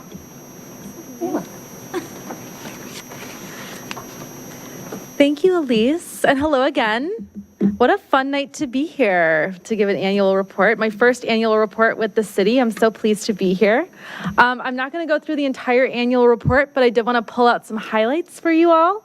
And do we have the annual report up there? Thank you. That's awesome. So the first highlight that we have on there is that we've launched a new historical database archive, and I am blown away by the amount of work that our Adult Services Department has put into this database. I cannot think of anybody who cannot use this database. It is great for people who want to research the history of Falls Church. It's great for people who want to do family research. It's great for city employees who want to look up what the city council was up to in 1950. It's easy to use. It has 7,000 historical photographs. It has more than 15,000 local death notices and obituaries. It has city council minutes from 1948 to 2011, Civil War era letters, diaries, documents, the city's Focus on Falls Church newsletter from 1964 to 2003, as well as publications by the Falls Church Historical Commission and oral history recordings, and it is still being added to. This database brings our local history room into your home and makes it accessible and is a big step in equity and accessibility for our local history. And I'm just so excited about it. And I am not even like an archivist by nature. I'm a youth services librarian. So if I'm excited, think about how our archivists feel right now. I also want to thank Marshall Webster, who is the head of our adult services, and his team for the amazing work that they did on this. Like I said, I'm just blown away by the amount of work. Volunteers also helped with this, and it's just the most amazing resource. I also want to thank the Libraries Foundation for sponsoring this database. They gave us the initial setup cost for this database, and then they are also funding this database every year. I also want to point out our 125th anniversary celebration concluded with Thank You Week, which recognized the community's ongoing support of the library. That's the photo that you see up top with all of us in our shirts. That was a lovely commemoration or end of a celebration of the 125th anniversary. And I want to thank the anniversary team for putting that all together. Another highlight that I want to do is we enhanced library programming initiatives to better serve patrons. We hired the first adult services programming and outreach position. That person won Employee of the Year this year, Paula Hawkins. She is our new programming and outreach librarian, and she is really analyzing our programming that we do in our new building with all of our new resources, figuring out what the community needs are, how are we going to meet those community needs, and getting feedback from the programming that we're doing. She just started handing out surveys, and we're really analyzing what are we doing and why, and what impact is it having. And that will give us the structure in order to increase our programming as we move forward, which I'm also really excited about. I also want to point out that the back of our, so if you go to the second page, don't miss out on the second page, because that's where you get all the numbers. I want to point out, if you scroll down a little bit more even, thank you, you're the best. We reached 500,000 items checked out this year, which is amazing. That is the highest number that we've had either in the old or the new building since FY 2012 circulation has been below 500,000, with the exception of FY 2017 and FY 2019, which reached a little bit over 500,000. So you can tell that we have increased our circulation. Between July and August of this year, we had 98,525 circulations, which is 10,000 more circulations than we did in July and August of last year. And I want to point out that circulation means that anything that we have in our library that is available for loan was loaned. So that includes our digital and physical collections. We have also seen a rise in computer use this year. We had 18,586 patrons enter the building in August. Last month was the busiest month on record since opening the new building in terms of patron visits. It's almost double what we had the first month that the new building opened in September 2021.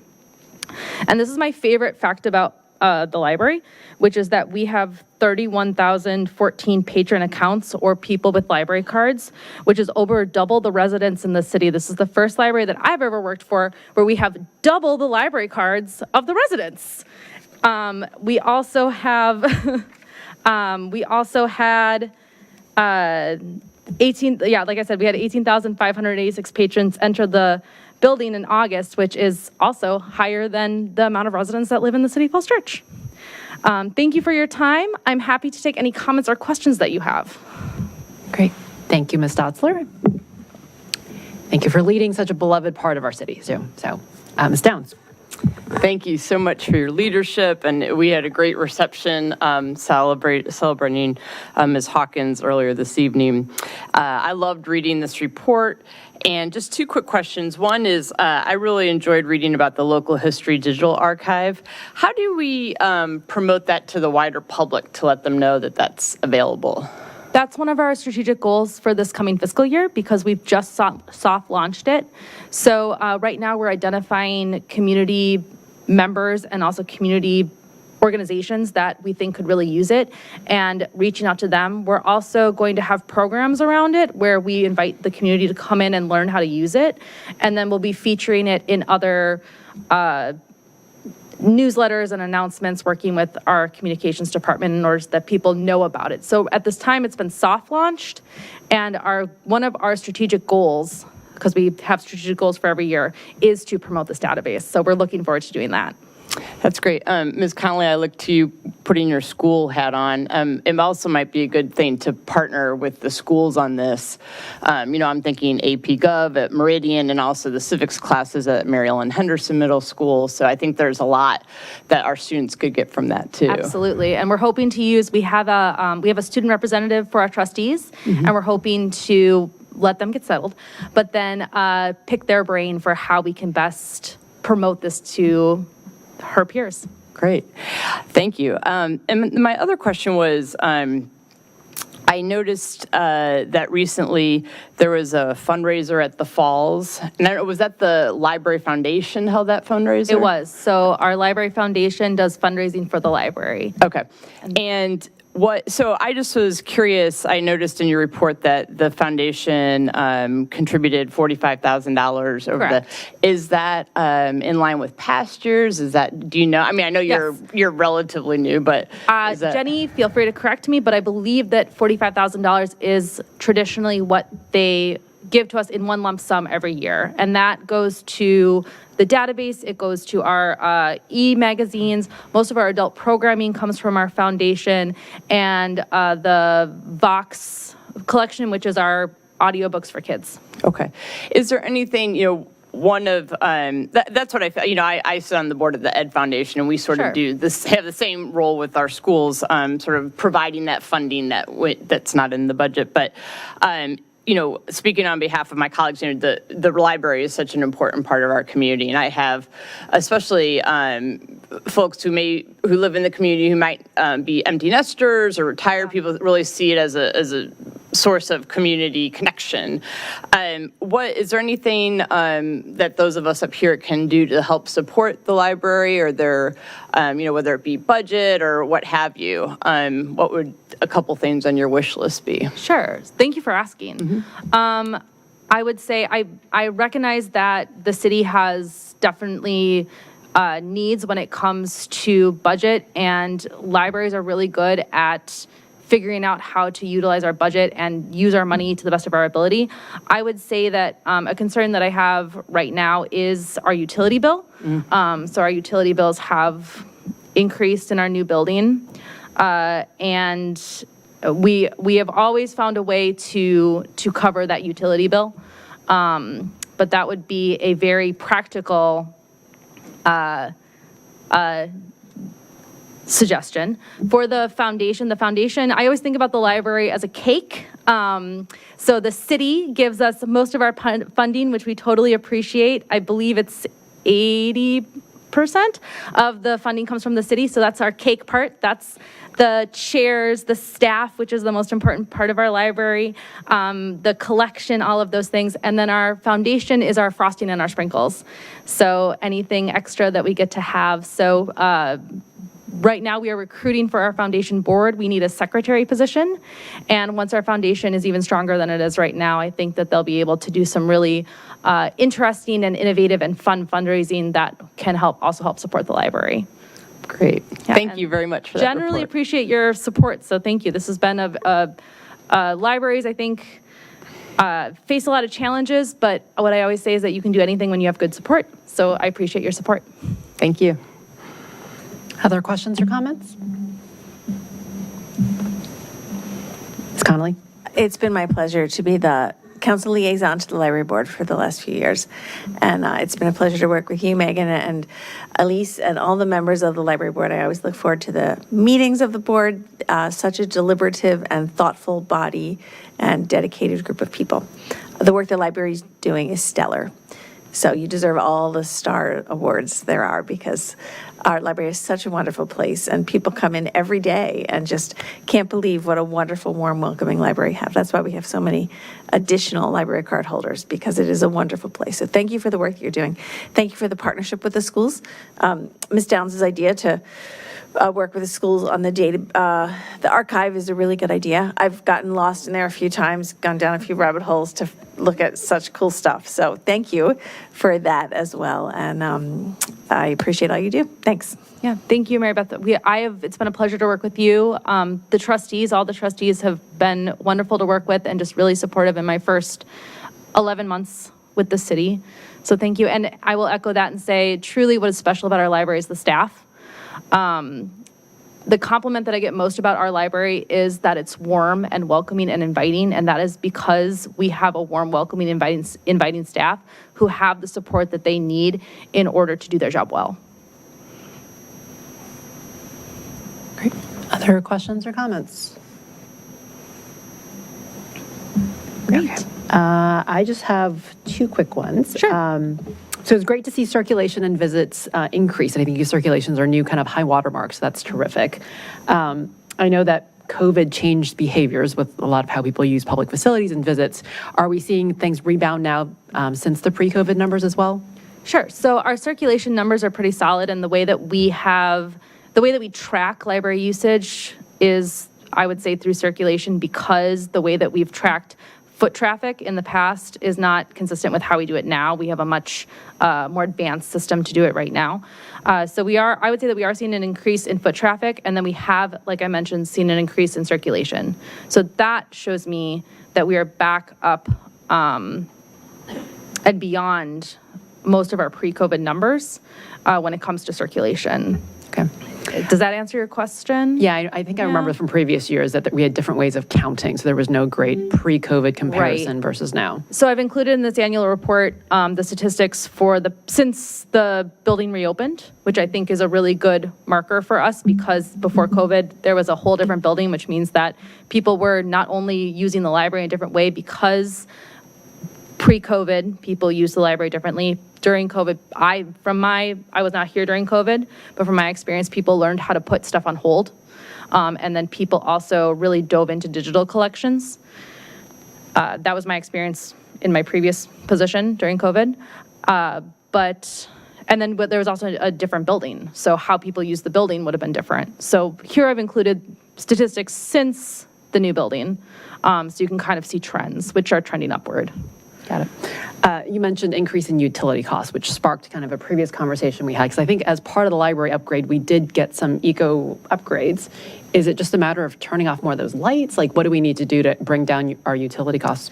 Sure. So I hear that, always interested in being more green and finding solutions to lower costs. I would say that probably it's just more people using our library. It might also be we're due to get a new HVAC, which I really appreciate. We'll see if some costs come down from that. And then we are just seeing higher traffic. The lights definitely dim at night. I can confirm I stayed late. And they dim. There are some emergency lighting and some lighting that stays on the entire evening. So I would say that if I were to guess where our big costs would be, I would say general foot traffic and usage, and then probably heating and cooling. And happy to look into alternative or creative solutions when it comes to that. But you know, if more people are plugging in their laptops, we're going to use more power. Okay, thank you. Yeah. Mr. Snyder. Thanks very much. The library has always been close to me, as my mother was chairman of the library board in the city where we grew up outside of Pittsburgh. And I want to thank you so much for continuing a great tradition of fantastic management of our library. Our library is also a community meeting center. It's one of the most important community meeting centers actually that we have. Do you feel that we've provided an adequately safe environment, and do you have any recommendations for that? Oh, and one more thing while I have the mic here, a real shout out to Marshall Webster. Fantastic what he's doing in terms of the Virginia Room and preserving our past. Thanks. Sure. So I believe the heart of your question is the library safe? Mm-hmm. Sure. So the library is a public space, which means that anyone is welcome in a public space.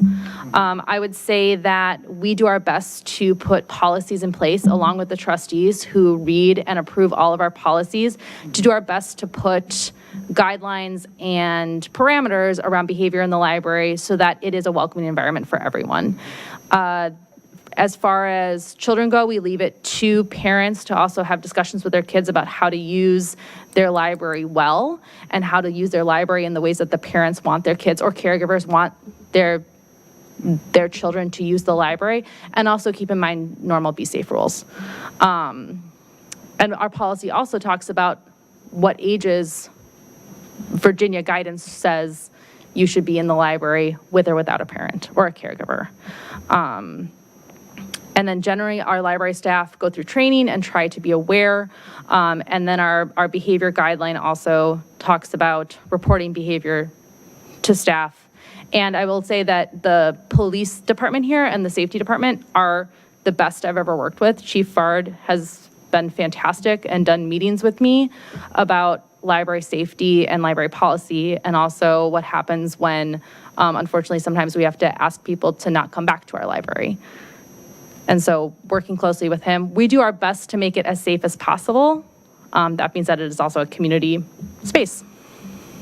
Well, thank you very much. And obviously, you have our full support for making the library welcoming and safe.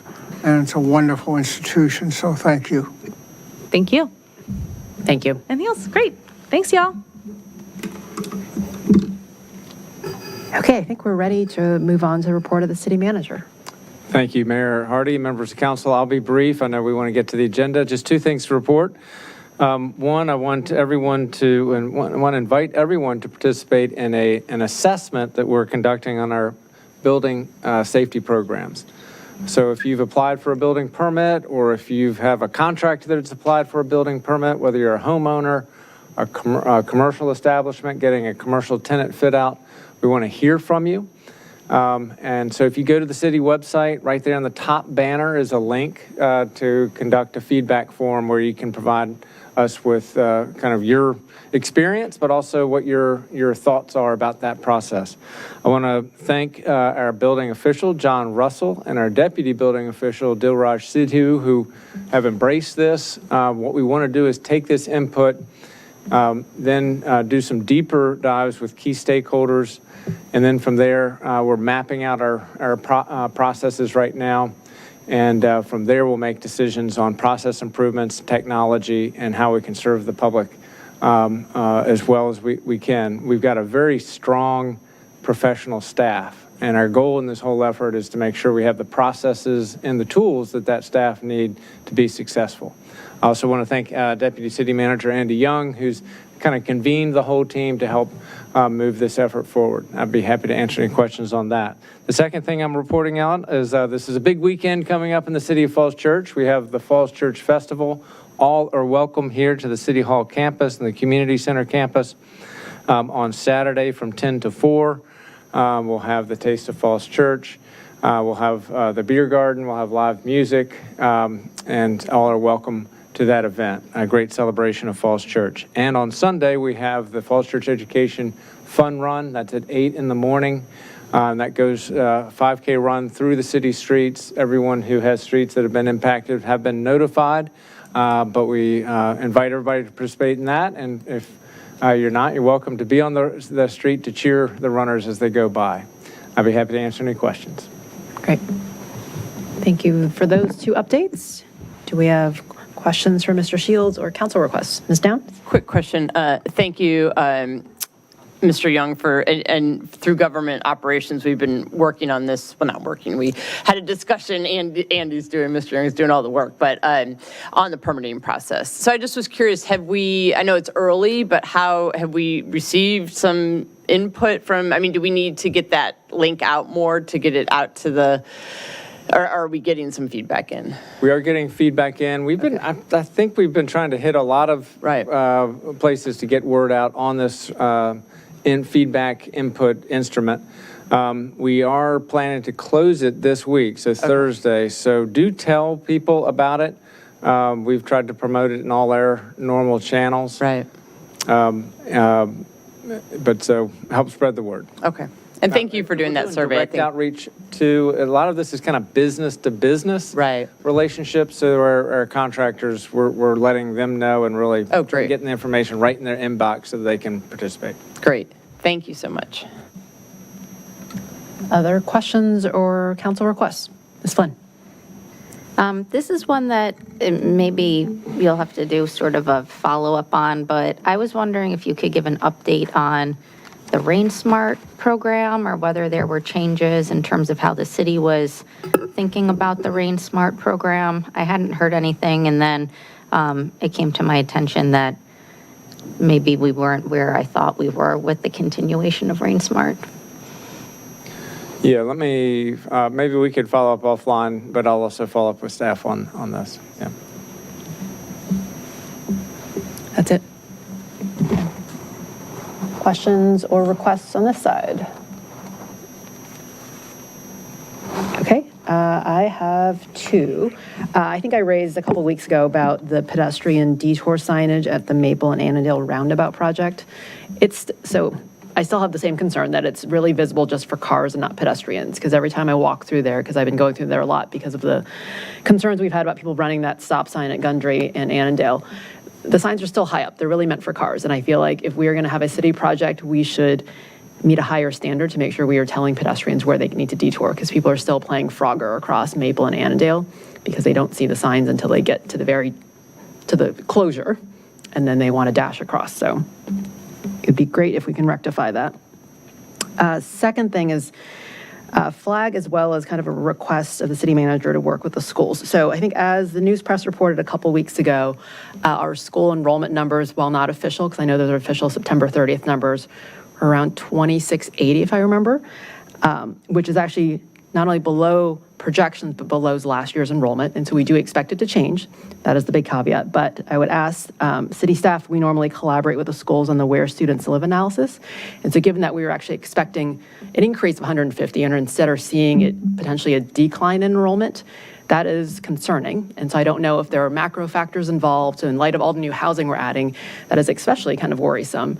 And so I would ask the city manager to partner with the schools on maybe accelerating the where students live analysis this year, in case that gives us more information on where the trends are coming from. And additionally, if there are factors such as immigration concerns, the federal job cuts, and we actually are losing population, that might mean that the social safety net that we talked about increasing support for might need to be called on. So I just want to make sure that that's something that we are collaborating with the schools on, because that is an annual process. And given the enrollment data is surprising, given what we were expecting. So to the extent that general government can work with the schools and partner on that sooner than later, I think that'll give us good information. So thank you. Any other council requests? Okay. Well, it's 9:35, so let's move on to business on the agenda. Madam Clerk, can you call the first item, please?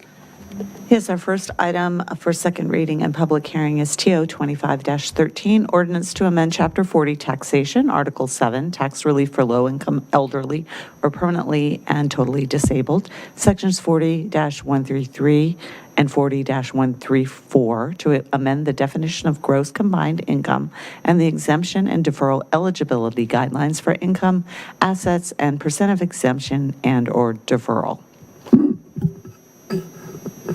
So this item is now before council for second reading and a public hearing. And our city treasurer has been our staff lead for this program. Jody Acosta is joining us virtually, and her chief deputy, Nikki Calavritanos, who's council has heard from before on this, is also on the meeting. I'll turn it over to the treasurer for a brief staff report. Hi, thank you. I'm signing in virtually tonight. I feel like Nikki's really been the lead on this rather than me, because I had some health issues and I was out while all this was going on, and she was great and stepped up. And so I'd like to have her give the staff report, if that's okay. Nikki, are you ready for that? I am here. Thank you, Jody and Wyatt and council. Good evening. Since we last spoke, there have been no additional questions or changes to the amendment proposed. We seek to change that one word in the definition and also to adopt the updated chart that we previously talked about. I'm happy to take any questions you may have. Great, thank you. Do we have questions for the treasurer and the deputy treasurer? Ms. Downs? Yeah, mine's just a quick note of thanks, a comment. I think we were all surprised to see that table on line 43 showing that Falls Church City has the lowest percentage of takers on this program. So I read in the report that the staff is committing to working on advertising this tax program so we could hopefully boost that participation. So I just wanted to thank the staff. Yep. Yes, thank you. Thank you. Yeah, +1 on that. I think if we can get creative and whether do mailers and existing bills or visit the senior center where we're more likely to reach the population, I think that would be helpful to get the word out. Anything else? Okay, I'm going to open the item up for the public hearing. Any members of the public wish to comment on this item? Okay, seeing none, I'm going to close the public hearing. Any further discussion, or is there a motion?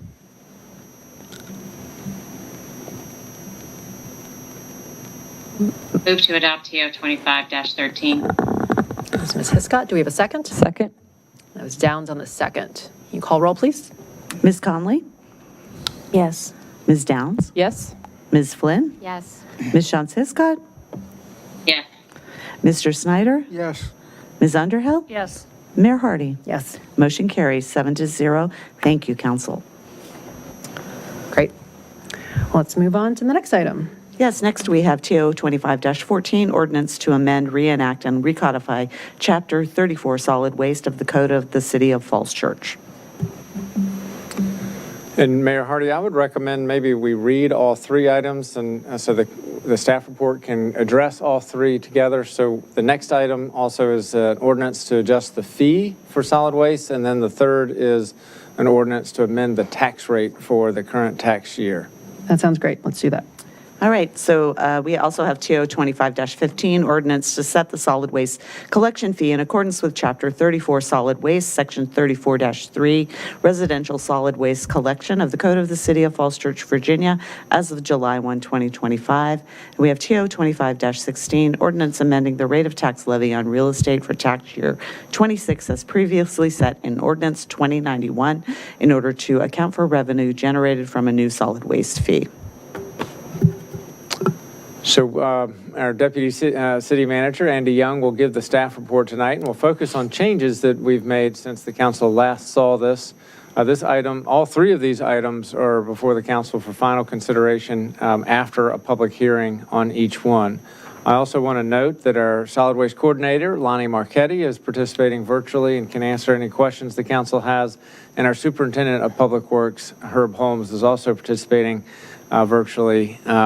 Mr. Young, I'll turn it over to you. Thank you, Wyatt. Mayor, members of council, good evening. Happy to be here. I think in addition to Lonnie and Herb, we've also got Director Amanda Brain with us as well virtually. So got the full team behind us for this evening's discussion. Taya, do you have the presentation? Can you pull that up for me, please? So as Wyatt mentioned, we'll walk through a quick summary and an update for council on a couple items.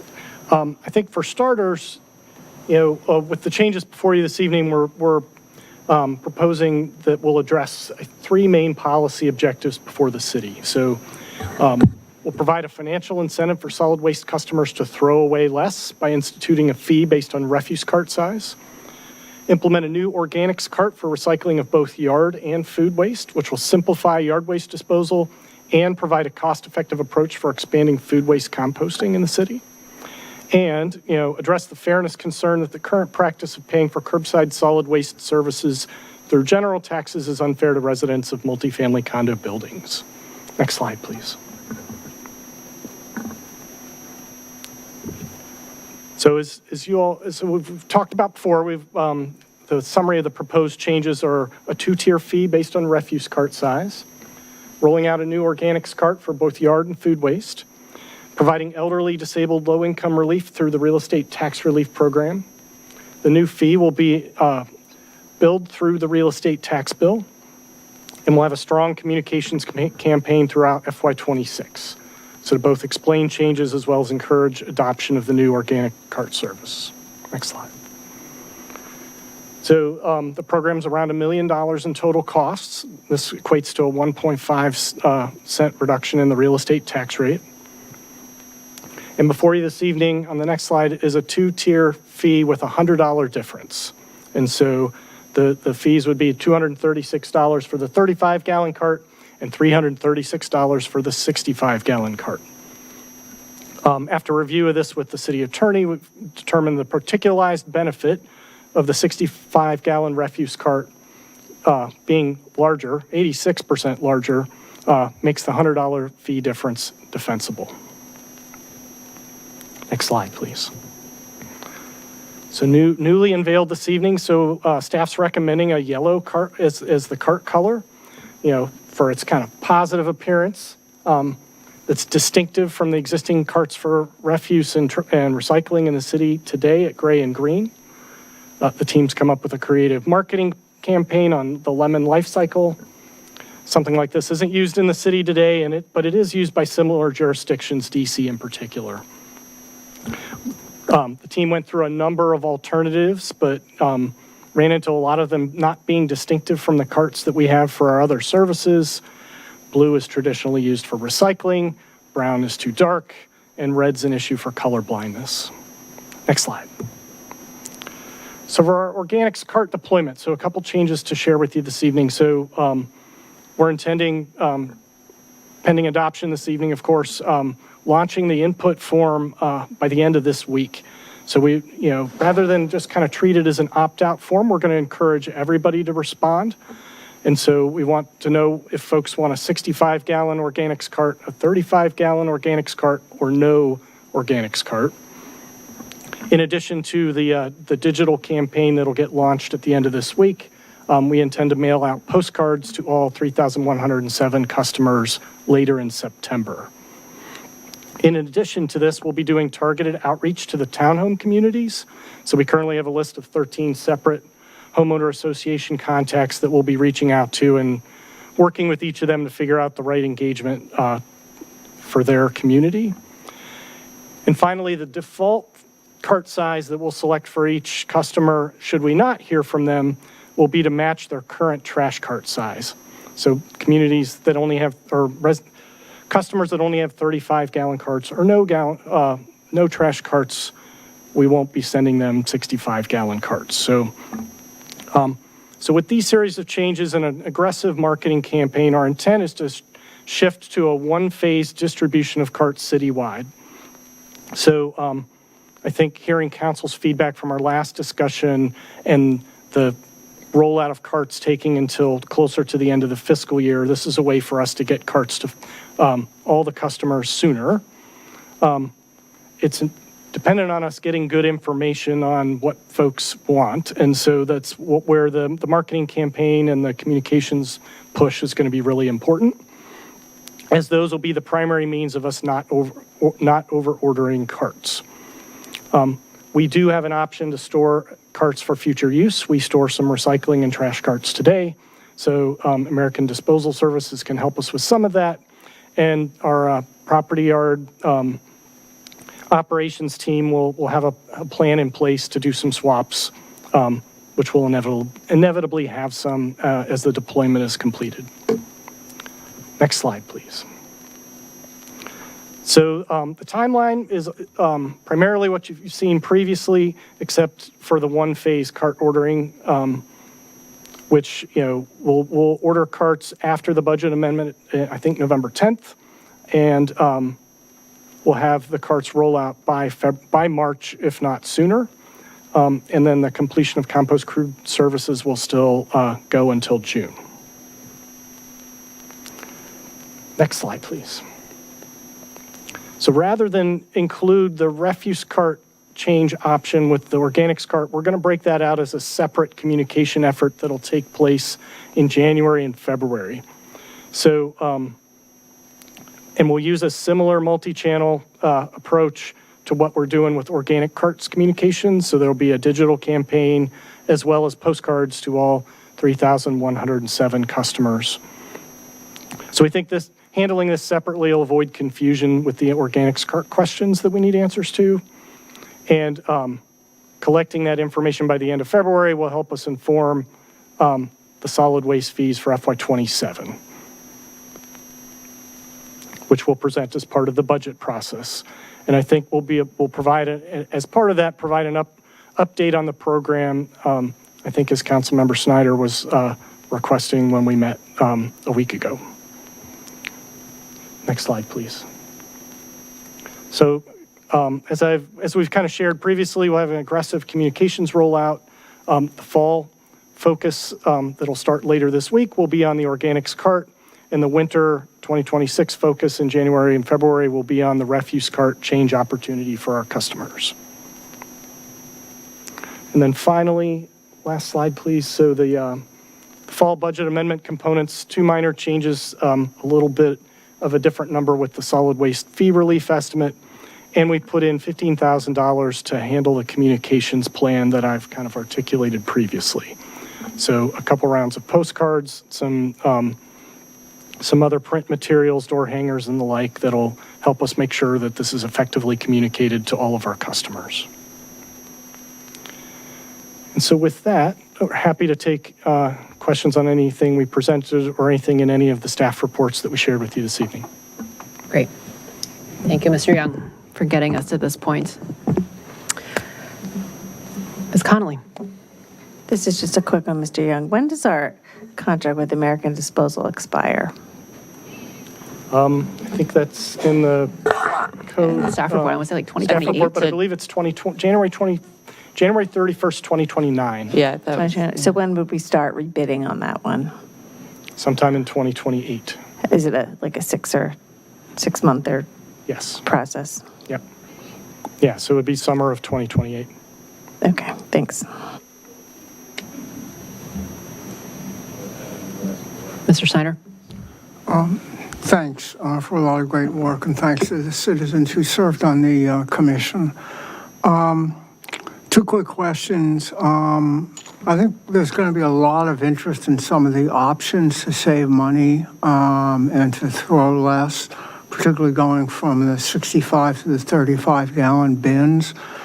And yet there'll be a delay for that. You have to be pretty clear to people that it won't happen tomorrow if that's the case, because you may inadvertently create expectations. But my real question is, how can we speed that up? That is, can we make that really a major priority to, for example, if you're a single family homeowner and you're now using a 65-gallon bin, that's just because you've always had it. Right. But now want to go down to the 35-gallon bin because you're throwing away less. And there may be a lot of people who want to do that. How can we, is there any way to speed that up? That's question number 1. Question number 2, are we urging multifamily buildings to do what they can as well on these policies? Now, that would be separate and apart, but it seems to me we want to urge everyone, our businesses as well as multifamily buildings, to reduce waste and to compost. So do you have any thoughts on those 2 questions? And thanks for your work. Sure. So I think on the first question, the cart sizes are kind of baked into the tax or the fee that's before you this evening that'll be for FY26. And so the first opportunity where customers would see a different fee would be FY27. So the first real estate bill in December of 2026 would be when they would see that. As far as like the action to swap out bins and get people different size trash bins from what we have today, I think we could look at trying to kind of do that kind of in the spring, but it won't affect the fees folks pay until next fiscal year. That's just the way the program's been designed. Okay, obviously I'll ask again if there's any way to speed that up. I'd appreciate it. But better be clear to folks because there's going to be there's going to be the view that we're going to get this benefit right away. So anyway, please be as clear as you can and better yet, speed it up if you can. Thank you. Yep. And I think on your second question related to multifamily, that would be a good kind of program possibility for council to consider as part of the next council work plan. I think as far as that isn't a focus on this effort at the moment, right? So I think our team's kind of geared and prioritized to kind of deploying all of the changes that we're talking about this evening. I think it's a great initiative that the city should consider, and I think that would be a good one for kind of priorities for next year to get council's input on after the first of the year. Great. Let's talk about that and maybe have a yes, that's involved. How have we been successful with commercial operations and multifamily buildings consistent with the policies that we've laid out here? Okay, thanks a lot. Yes, sir. Ms. Downs? Yes, I wanted to thank the members of our trash task force. Thank you for sticking with us. And I want to, in our communication, make sure, I think that was such a great model that we had citizens on this advisory trash task force. So if we could make sure that where we can, just remind our community that we had citizens on this and by and large, we're all accepting their recommendations. So I think that's an important piece to show that we did have community input. And so I want to thank you. This has been a very, very long process for you, and you've listened to our feedback. You've listened to the feedback from the task force. So thank you. Couple questions. One is the postcards that you were talking about. I think we had talked at work session about when the bills go out in December, that there would be some sort of insert in there explaining the fee? Yes, we would do that as well. Okay, so does the postcard go out before that letter goes out then? Postcard needs to go out, in the next couple of weeks. Okay, so that's what I thought. We need kind of input from residents on what size of organics cart they want. We need that before the bills get issued. Right. So, I guess if we can just put some sort of language on there that says, click here, here's where you can find it on the website. More information will be, I don't know, something, because I'm just wondering, the full explanation won't hit their mailboxes till after they get that postcard. So understood. Yeah, so whatever you can do to sort of give them some context would be great.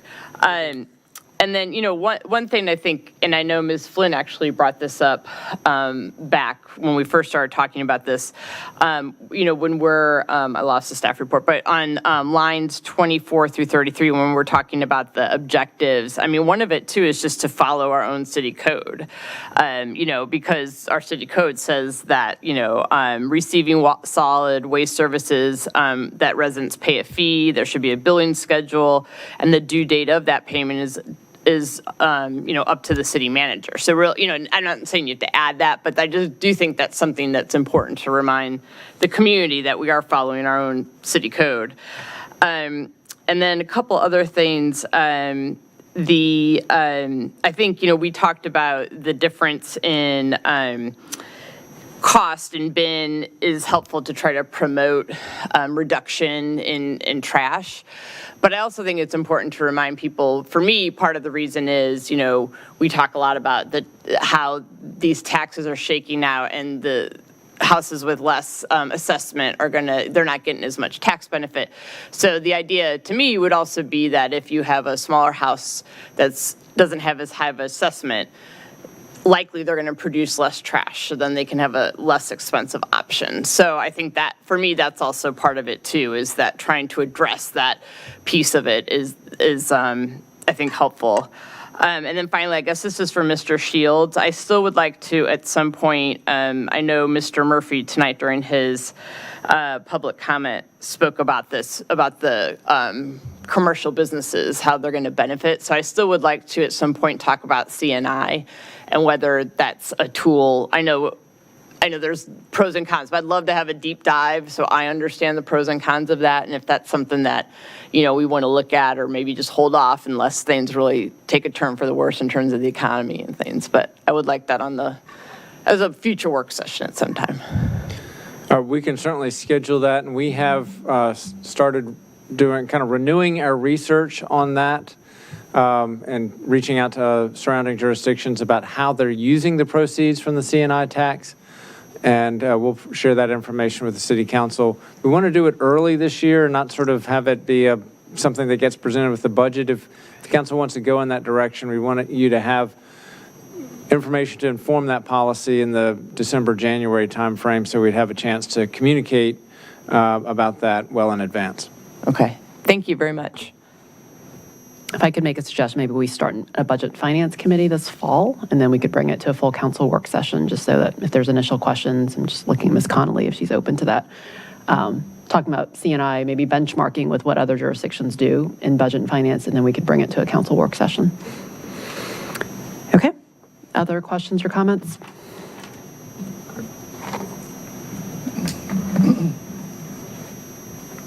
Madam Mayor, I do have general comments about the entire program. Is this the right time or not? Let's finish up with any other questions, and then we'll get to comments. I had one, just based on new information that was provided in the staff report. Could we go to that fee sensitivity chart? I don't know if everyone digested it, but I stared at it for a long time because I thought it was interesting, and I want to make sure that while I know that there's consensus to move to the larger $100 gap between big and small, I want to make sure people understand what this chart says. It's in the staff report. Yeah, Taya, it's in the, I don't have it in front of me on the what line item. Essentially, it shows kind of It's a graph, you know. like y-axis is how much it costs, x-axis is how many people are using the small bins, and it shows the difference in actually the sensitivity when you have a larger separation. It actually does what the opposite of what you think it may do. Just to let you know where it is, it's page 8 on the staff report for TO 25-14. Thank you. Thank you. There it is. And so it took me a while to kind of like digest it, but if I understood it correctly, the 35 difference line is the one up top, and the blue steeper line with a higher slope is the $100 difference. And what it explains is there's an assumption that the costs are the same, but when more people move to a smaller bin, the $100 difference one, the fees actually go up more. Is that right? Correct, because you're reallocating costs amongst more 35-gallon bins. So individually, you'd be making a choice of saying, gosh, I don't want to pay $336, I want to pay $236. And if a lot of people go through that thought process and thinking they're going to go to $236 by moving to smaller bin, assuming the fixed costs are still the same, which we can argue whether that might come down a lot if, you know, tipping costs actually shift. But you may not actually get $236 as your amount, because the costs have to be then reallocated to a larger group who's paying a smaller amount. So I want to make sure people understand this implication, because people will think individually they're trying to optimize what they pay, but because there's a fixed number of customers across the city, that shared fixed cost is still split across. And so they may not actually, even though they're individually trying to optimize their amount they're paying in their household, that they may end up paying $250, for example. So I just make sure that we're comfortable with that. And that difference is bigger when there's a 100-fee differential versus the 35-fee differential. Ms. Connolly? But we could also just increase the amount for the 65-gallon more. I mean, there's a lot of variables you can do in that math problem. This assumes you're going to maintain a $100 difference between the two. So you're correct. You could, I mean, you just could shrink that increase the difference. red line to 368. Or So the red line is just, so the two lines are showing like yeah, I see what you're different saying. fee Right, models right, right. and not the different cart sizes. Right. But I think there's a way to adjust that math problem. You could make the $100 difference less or more, right? But in order to maintain, so if we said we wanted to maintain 236 for the 35-gallon, continue to keep that number fixed, then the difference between the two is going to go up. Right. So yes, this one just assumed if you kept it the same. Right. Right. I guess in my mind, and I think Ms. Connolly made this point in an earlier meeting, which was that like, we're going to have to reallocate the fees every year. So it's 236, 336, but people shouldn't think like, oh, I'll downsize to 35 gallons so that I get 236 next year, because they're going to have to be recalibrated. The number is going to change based on what numbers of people have each been. But even on this graph, to me, like, even at 268 with a higher uptake at 35 gallons, you're still below the 292 or the 300, right? Like, we're in the ballpark of something we were trying to make more affordable to people, keeping in mind how cost burdened some people feel. And so there will be variations, but it seems still like a good place to be at the $100 differential, even if the overall fee goes up over time, because you're still getting the benefit of a far reduced fee than where you even started at $35 difference. I agree. Yeah. I think the intent of the chart is, if we get to the spring, we didn't want everybody to be surprised that this dynamic exists. Yes. No, I think by us choosing the $100 difference, I just want to make sure people understand the slopes are different, and people shouldn't be anchored on 236 every year or thinking that they're individually optimizing and trying to get to 236 when the cost may be different. I'll add to that. And as you said, hopefully the tipping fees will go down because more people are composting, so that would change the number. In 2 years, when we have to renegotiate the whole contract, the numbers will change. So it's not a set flat rate forever. It's part of a dynamic environment to deal with refuse, recycling, and organics. The cost side of the equation will change every year, even next year, right? Okay, my second one is, I think this is part of the communications plan, but as we develop more FAQs, I want to make sure that it reflects all the public comment we're getting in. I think we're seeing definitely some of the similar comments come through, but I think we've been doing a really good job with communication and increasing it certainly more than any other big kind of campaign we've done before. So I imagine the public comment will continue once communication happens this fall, and so let's just stay on top of that. Will do. We've got an energized group working on our communications plan, so I'm excited to see what's to come with that. I think we're on track to, I think, do a great job. Great. Okay, any other questions before we move on to comments? Okay, who's got comments? I think Mr. Schneider did. Thank you, Madam Mayor. Just a few very quick comments. I'll support these three actions tonight. I originally heard the concerns of the multifamily building residents, and my initial reaction was simply add them to existing trash pickup. I asked the city manager for data on that. He did not provide that. There was little support for that. A Citizens Commission was then created, a task force with a mission to implement that alternative, not to study various alternatives. But the citizens worked hard and well within that constrained mission, and I much appreciate their work. I want folks in the Broadway and Park Towers and others to know in multifamily buildings very clearly that from the beginning of the current debate, I supported addressing the issues they raised. Then the matter of composting was added to the equation. What emerged as a more complicated system that includes tax reductions, but with fees sometimes greater than the tax reductions and the added compost service. I think the record will reflect that I was the first to argue for the greatest alternative differential between the 85-gallon bins and the 65-gallon bins and the 35-gallon bins to reduce the cost for Winter Hill and other areas with lower cost properties. Because of the complexities and the speed of implementation, it was also, I think, one of the first to demand a rapid review of the system, which should occur by the second quarter of next year. On that point, I will stay in constant contact with staff to see how the rollout is going and what more needs to be done. I also want to again emphasize the importance of providing options as soon as possible to people to save costs and to throw less. So here we are, a combination of service expansion, new phase and tax reductions, all rolled into one with a rapid implementation. We'll see how it goes. I'll oversee how it goes, but I wish that it goes well, and I thank everyone involved in the process. And one other point to make, we talked a lot about the negatives of the program. We should also talk about the positives of the program, what it does for the environment. and also adding the compost, the additional features of what composting brings from an environmental standpoint. So, as I said from the beginning, I'm prepared to support this and will support it, and thank everyone involved.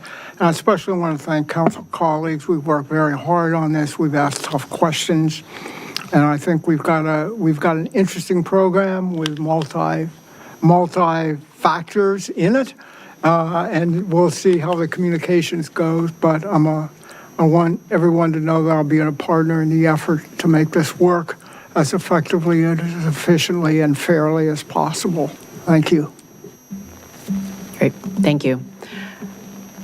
And this item is up for second reading, and so I do want to hold the public hearing as well. So if we'll pause on comments, I want to see if there's any members of the audience that wish to comment. Oh, welcome, Mr. Thompson.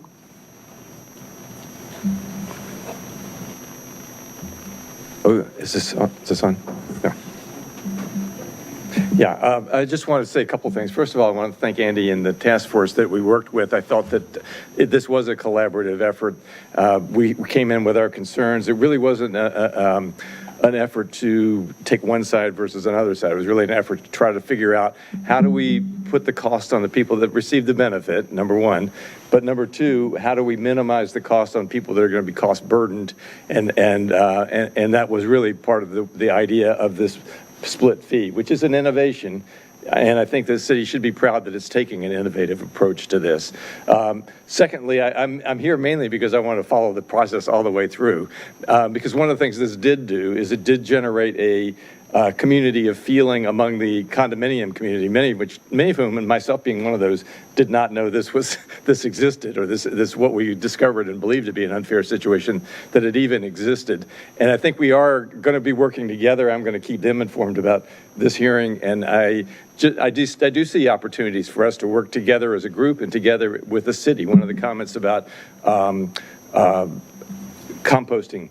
You know, we have in our own building concerns about people using garbage disposals. It's been very expensive on occasion when those get jammed, and it affects the 4 stories of a building, right?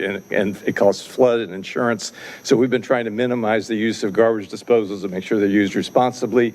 I mean, composting could be part of the solution to that. So I do think there will be opportunities, and I do think that as one of the side benefits of this, it did bring the condominium community together. We did get, about 8 condos involved, almost 1,000 people, and I think that's a value to the city over the longer run as well. So thanks to all of you, and thanks to you particularly, Andy. Great, thank you. Any other public comment out there? Okay, I'm going to close the public hearing. Further council comments? Ms. Flynn?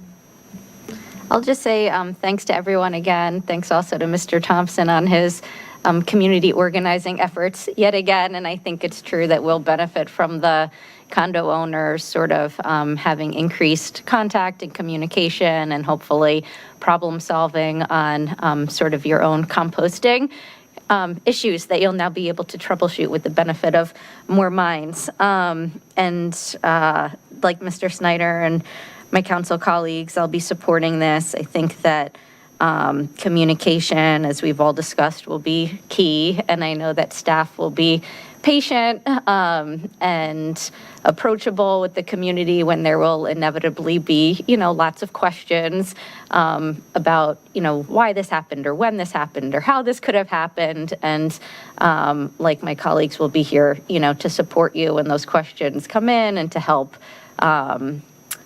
facilitate sort of getting answers and working through issues.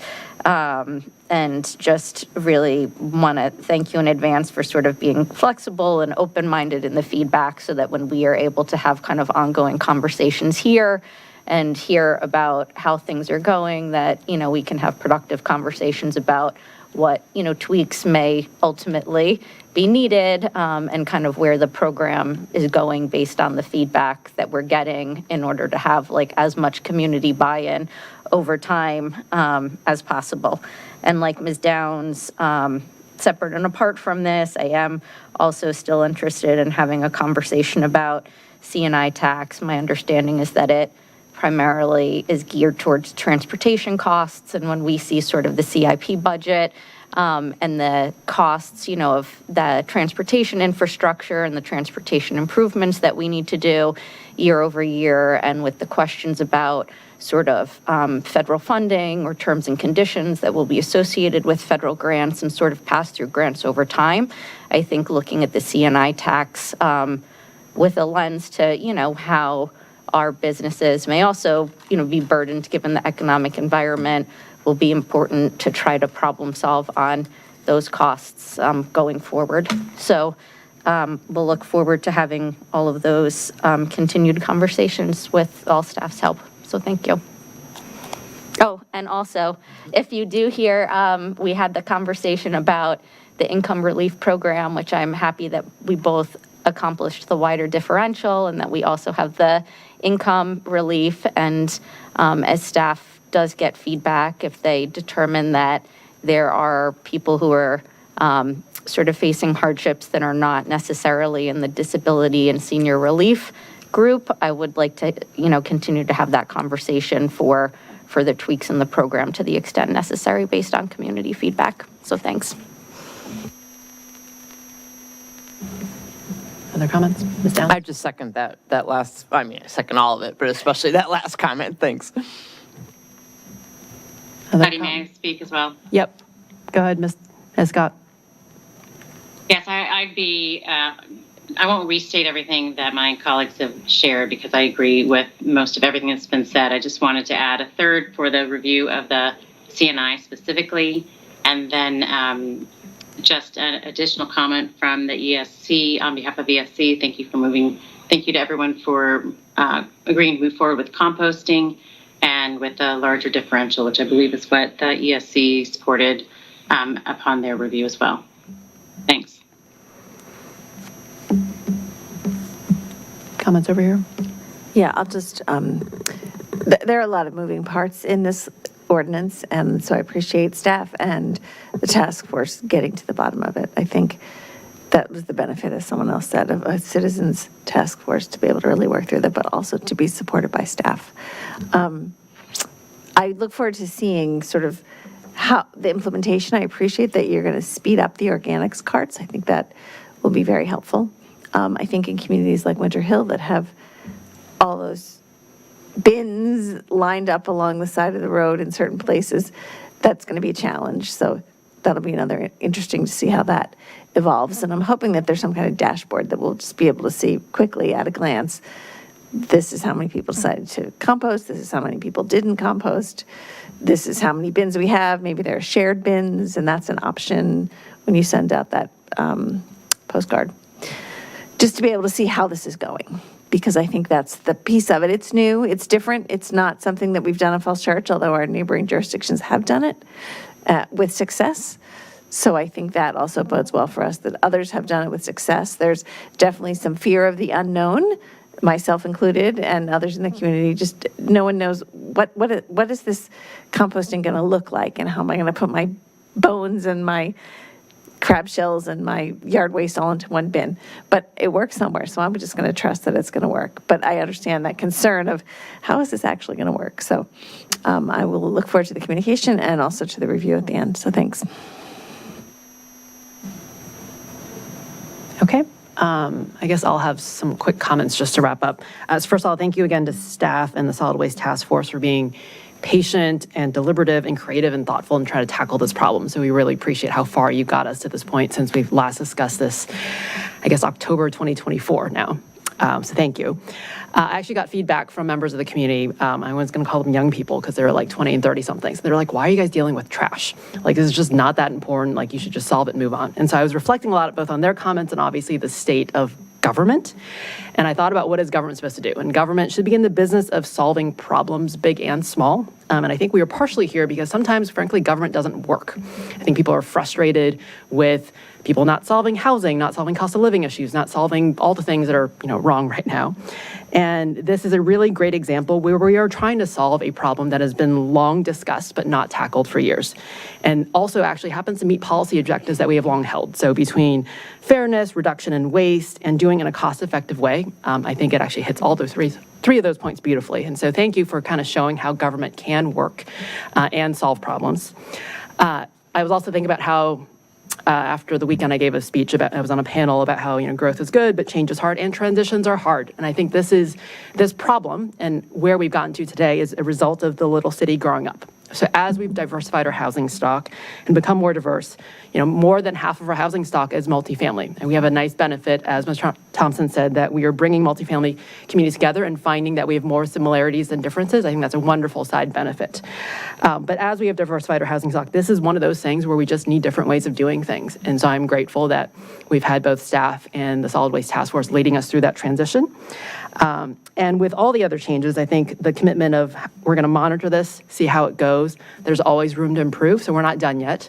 Whether it's expanding the composting to multifamily and commercial, evaluate how this program goes. I think this council has shown a commitment that we're always in the mode of continuous improvement, that this is not a policy that we will shelve and be done with. And so we will check back in next spring and then check back in a year after that. So thank you for getting us to the point and, again, helping government work better for people.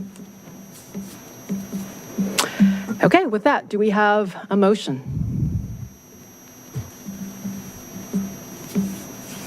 I move to adopt TO 2514. Second. It's Flynn on the second. This is the first ordinance to change the solid waste chapter. Let's call for a vote. Ms. Conley? Yes.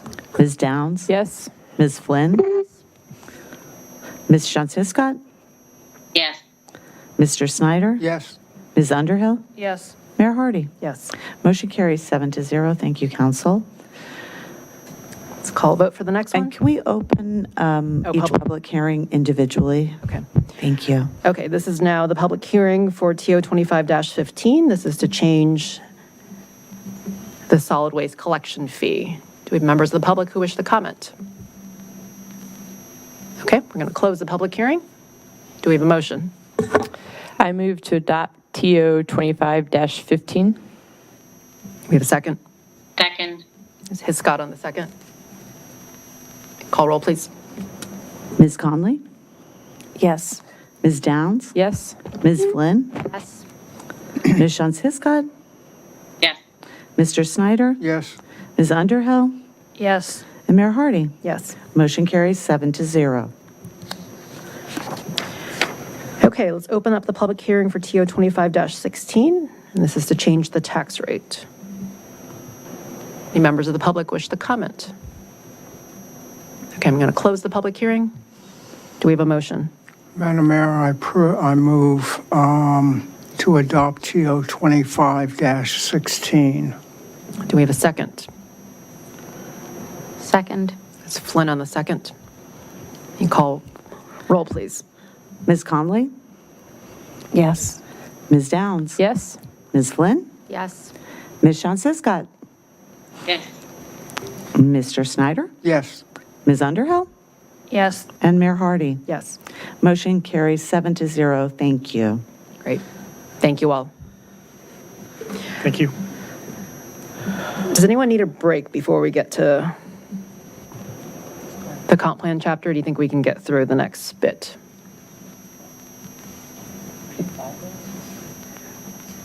I heard 2 votes for go, and then I heard 5-minute break. Okay, 5-minute break. So we'll come back at 10:25. Thank you all.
Are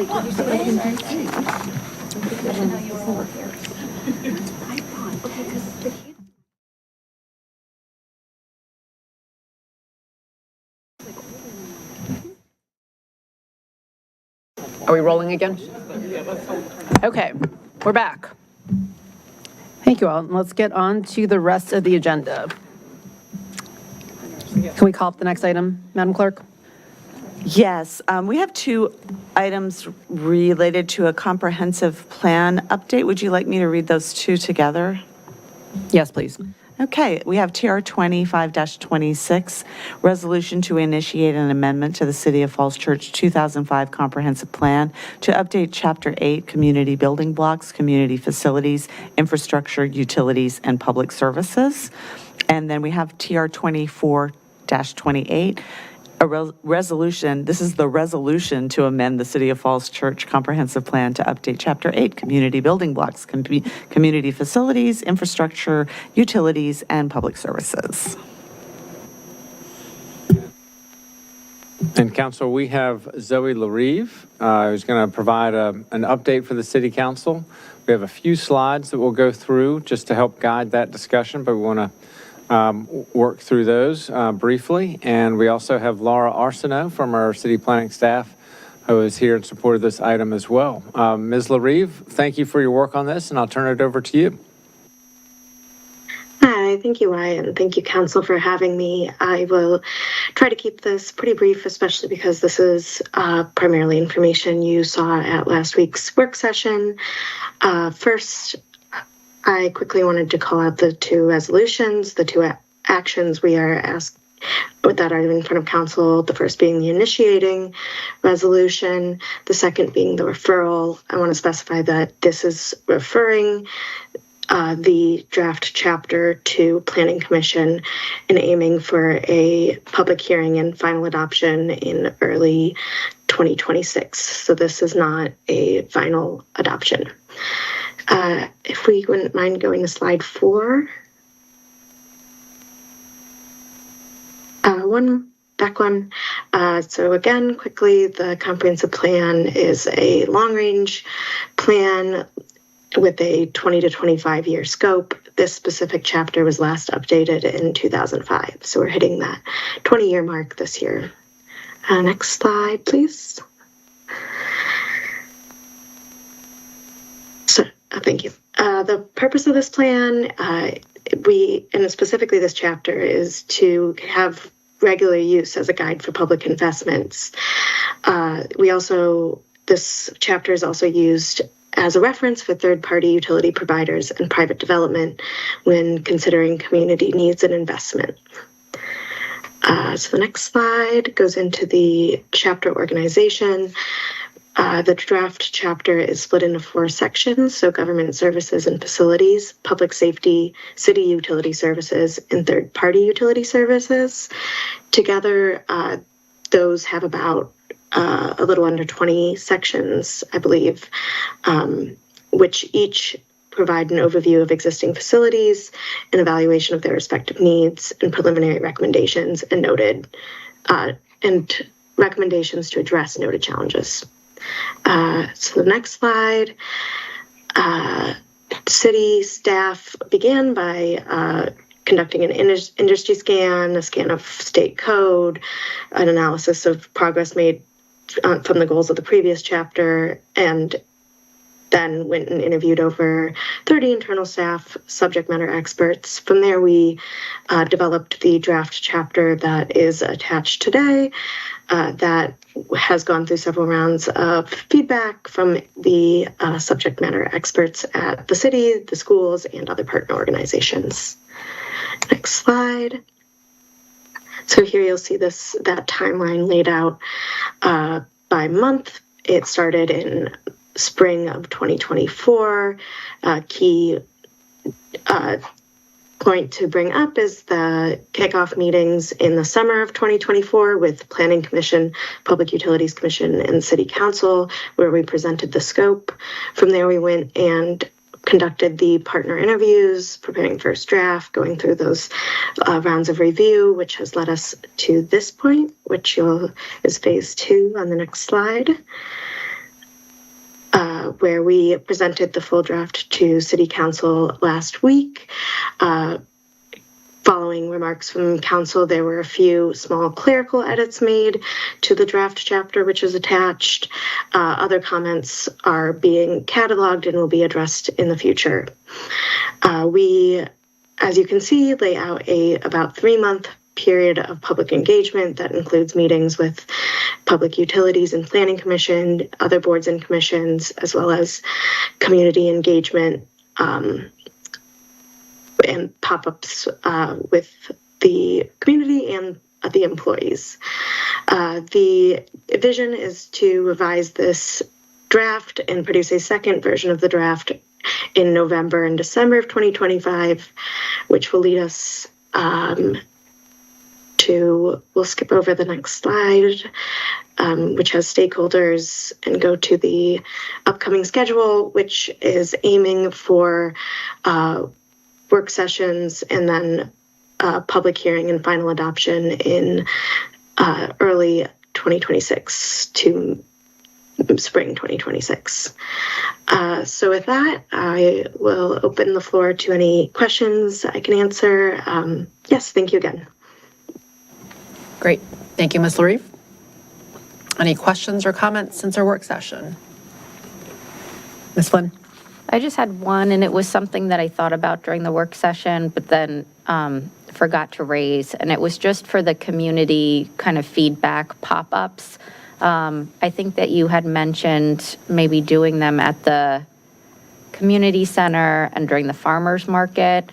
And I guess based on past experience or just maybe a view that the farmers market isn't always like the best place to try to do comp plan pop-ups, I was just wondering whether staff would give consideration to maybe doing pop-ups in the library and the community center, which also have the benefit of doing them in 2 of the places that are parts of the chapter, right? So it gives, staff an opportunity to both highlight like investments in those buildings, things that may need to be future investments that we make in them, and then the same way for the community center. And so just something I would ask for you to consider. Thanks. Yes, staff can consider that. We have already planned for a pop-up at the community center to try to target some specific users of our facilities, but we will take into consideration pop-up at the library as well. To piggyback on that, one idea might be, and I don't have the early voting schedule in front of me, but one of the things I think that's hard about farmers market is a great number of those people don't live in Falls Church City. So one thought would be also maybe we target some of the early voting days and have someone there. And I don't have the early voting schedule in front of me, but if there's like a Saturday where early voting is opened, maybe that would be a good time because we know those are Falls Church City voters or residents. Thanks. Okay. Yeah, thank you. We'll take that into consideration. Other comments? Mr. Snyder? Thank you, Madam Mayor. A couple quick questions. Is there anything in here addressing the adequacy of water for fire suppression and the adequacy of the sewer system? In other words, what's in here about the infrastructure under the ground? So the plan addresses the water and sewer sections in the sewer sections are addressed in, I believe, section 4.1, and the water system is addressed in 5.4. I will additionally add that the specifically hydrant, the fire hydrant connection to the water system is also referenced in section 3.4. As far as changes since our last meeting, there have not been significant changes to the plan, as we are collecting comments and aiming to provide responses later in the process and edits in that November, December range. Okay, so you're still taking comments, including from the council, so we're not looking at a final document here. I think that's an important point to make. Is that right? Yes, we are very much in the draft phase. We are looking to finalize the document in early 2026. So we are in a 3 to 5 month period where we are looking for comments, and we'll be incorporating those into the next. And I did see some language, draft. right, thank you. And I did see some language in there where the city would ensure adequate water pressure throughout the city. So that's important to me. Second point here, is there anything in here that would drastically change the permitting or, drastically change the process for doing development? In other words, what's the section here dealing with development? And does it change does it advocate for changing the special exception ordinance or our models or anything like that? I think the most simple answer would be no, that because this is a long-range plan, it offers suggestions for future studies, looking into different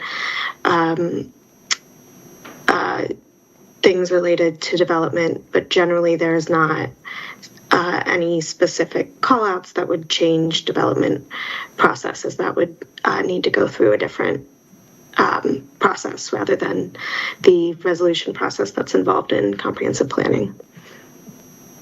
Okay, let's see. One more thing, I would really urge, in addition to these pop-ups, more of a hearing type setting, like at the community center or someplace, and you may already be planning for that, but giving people an opportunity to make more formal presentations than they would get at a pop-up. Can you tell me a little bit more about that kind of an event?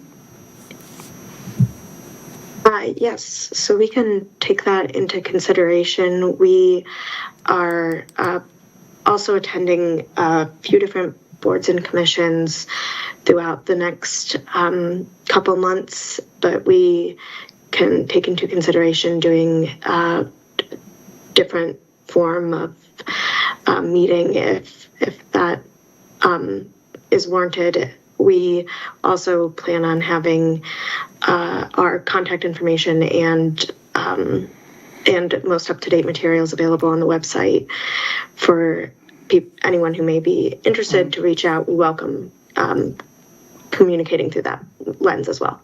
And also, one other thing, it seems to me two other things. It seems to me important that we should have some language protecting neighborhoods, and I don't see that here. Maybe you can point it to me. Can we clarify what that means? Protecting neighborhoods, in other words, protecting the zoning of single-family neighborhoods. Yeah, I think that would be, the chapter 4 of the comprehensive plan talks about land use. And maybe the planners could weigh in on this, but I think that would be a chapter where that type of language would be considered, just in terms of future zoning and things like this. This is really trying to focus in on city-owned infrastructure or third-party utility-owned infrastructure. Okay, there seemed to be some language broader than that, so I just wanted to double-check that. Yeah, I may have one other question, but thank you. Thank you for the responses. Other questions or comments? Thank you. So this isn't really a question, but for those who didn't tune in to our last meeting, we discussed this for 2 hours. So Mr. Shields, I know that there was a tight turnaround and we talked about that not all of our comments would be, but will there be some sort of tracking of some of the comments we made, or it will be in a future staff report, or did anyone, because I'd hate to have had that 2-hour conversation and nothing's reflected. And I know you've made a couple tweaks to it, but That's right. We will keep track of comments, including those from that work session, and have a response matrix. great. Ms. LaRive, is there anything you'd like to add to that? No, that covers it. Other than saying we've already begun cataloging the comments and creating a response matrix that will be included in future information. Great. Thank you so much.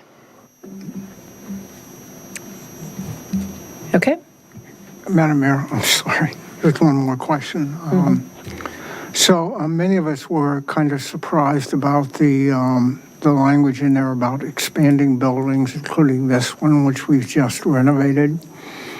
Is it pretty clear that there's language in there about we're not committing to that necessarily, and that will depend on both future needs and the overall economic circumstances? Yes. So we currently condition any expansion projects on a few different metrics, one being projection of city staff numbers, as well as the needs that we can, as much as we can, project that we'll have,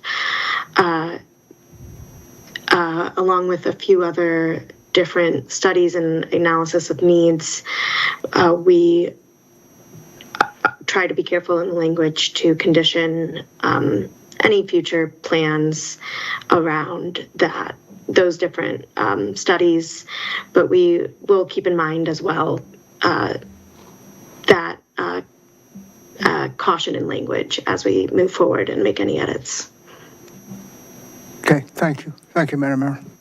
Thank you. Ms. LaRive, just to build on that point, I know that we didn't have a chance to do a full turn of the chapter, but I think one of the comments that I had made that I think there was consensus on council is as relates to City Hall, that we thought we should reverse the order of actions.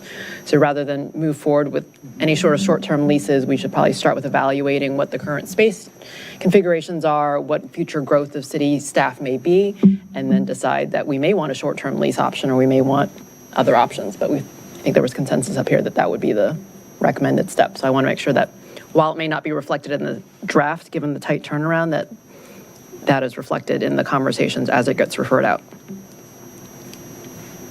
Yes, that will be reflected as we move forward. Terrific, thank you. And could I just add one point to it?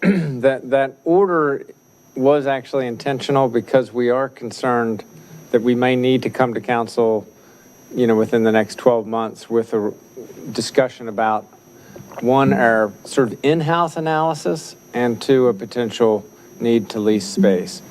And so I do want to just sort of forewarn the council that we do anticipate we're going to need to have that discussion with you. But we will do it with numbers and analysis behind it.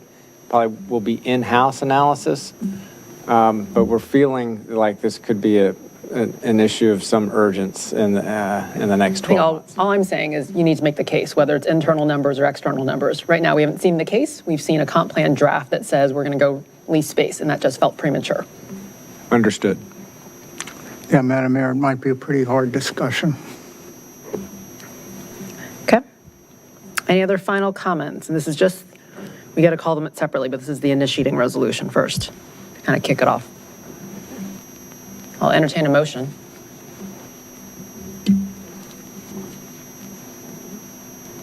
We're doing TR 25-26 first, right? There you go, that one. Is there a motion? Move to adopt TR 25-26. Is there a second? Second. Ms. Snyder on the second. We'll call roll, please. Ms. Conley? Yes. Ms. Downs? Yes. Ms. Flynn? Yes. Ms. Shantz-Hiscott? Yes. Mr. Snyder? Yes. Ms. Underhill? Yes. Mayor Hardy? Yes. Motion carries 7-0. Thank you. Is there further discussion needed on the actual referral out? Or is there a motion? It's TR 24-28. I'll move to refer TR 24-28 to the Planning Commission schedule a public hearing for February 23rd, 2026, and advertise the same according to law. Second. Connolly and then Flynn on the second. And call roll, please. Ms. Conley? Yes. Ms. Downs? Yes. Ms. Flynn? Yes. Ms. Shon-Siskot? Yes. Mr. Snyder? Yeah. Ms. Underhill? Yes. Mayor Hardy? Yes. Motion carries 7-0. Thank you. Okay, let's call the next item. Yes, next we have TR 25-29, resolution establishing the 2026 city government holiday schedule. Welcome, Ms. And Gibson. our Director of Human Resources, Sharon Gibson, will provide the staff report on this. Good evening. At the September 2nd City Council meeting, the proposed 2026 holiday schedule was reviewed.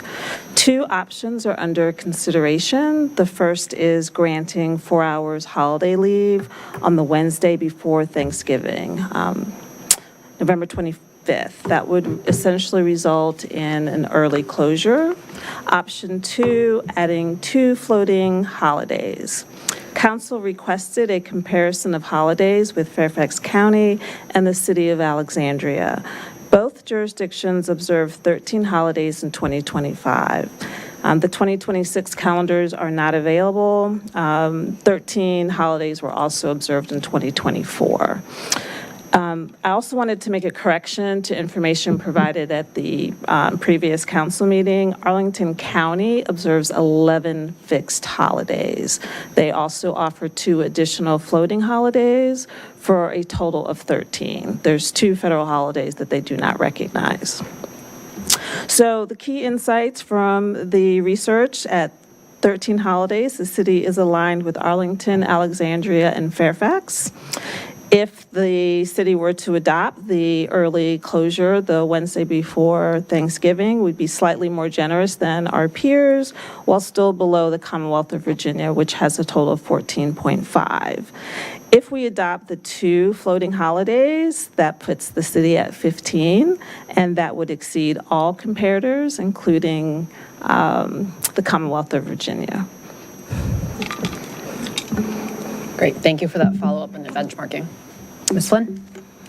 Yeah, so I had a question. I don't know, I mean, maybe I just wasn't thinking about it during the work session, but in reflecting on this and sort of the floating holidays, I was thinking as a manager how we used to deal with this, and I had employees kind of making requests around religious time off, and we didn't do it as a floating holiday. Instead, we did it as basically like comp time for religious reasons. And so instead of having what is the equivalent of sort of additional time off, the person would say, you know, I'm making a request to have off for, you know, this, take an example, this Jewish holiday, and it falls on this date, and so it will require like 8 hours of leave.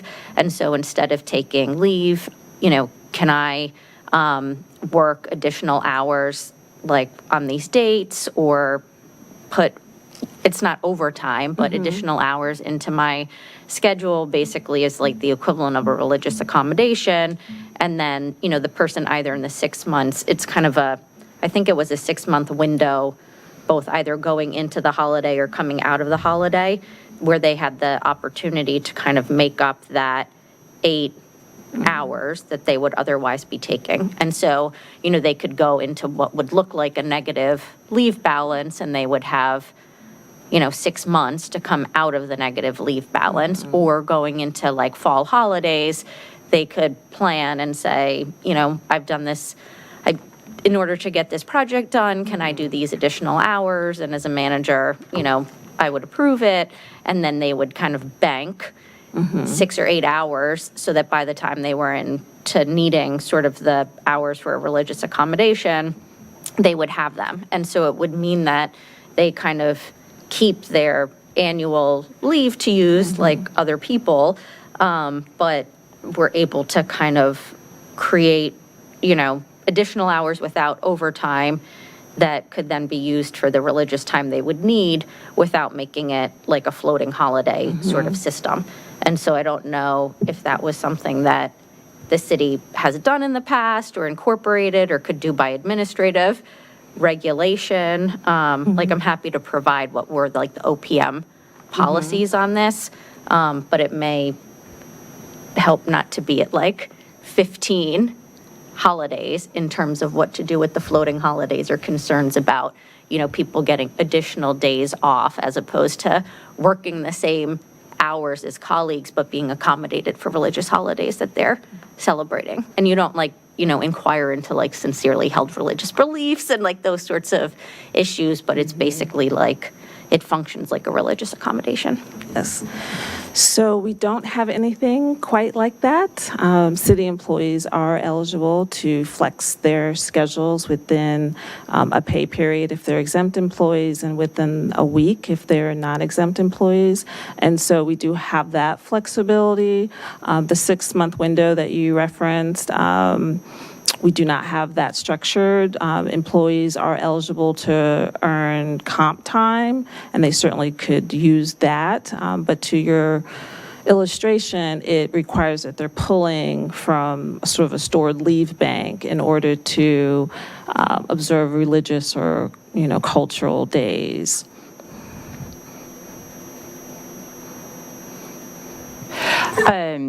Thank you so much for this. I believe Ms. Connolly and I talked about the school piece, and I just pulled up their policy, the school systems, and it says, for context, in instances where a religious holiday occurs on a scheduled workday, FCCPS employees may request up to 2 days of religious leave per year. If they need more than 2 days, they have to submit a personal annual leave request, and there's an approval process. And it says an employee who seeks religious leave must submit the request at least 30 days in advance. And it goes into more detail there. So, you know, did you have a chance to connect with anyone in the school system, how that's been working? That was actually implemented when I was on school board in September of 2022. But I don't know since then how that's been working.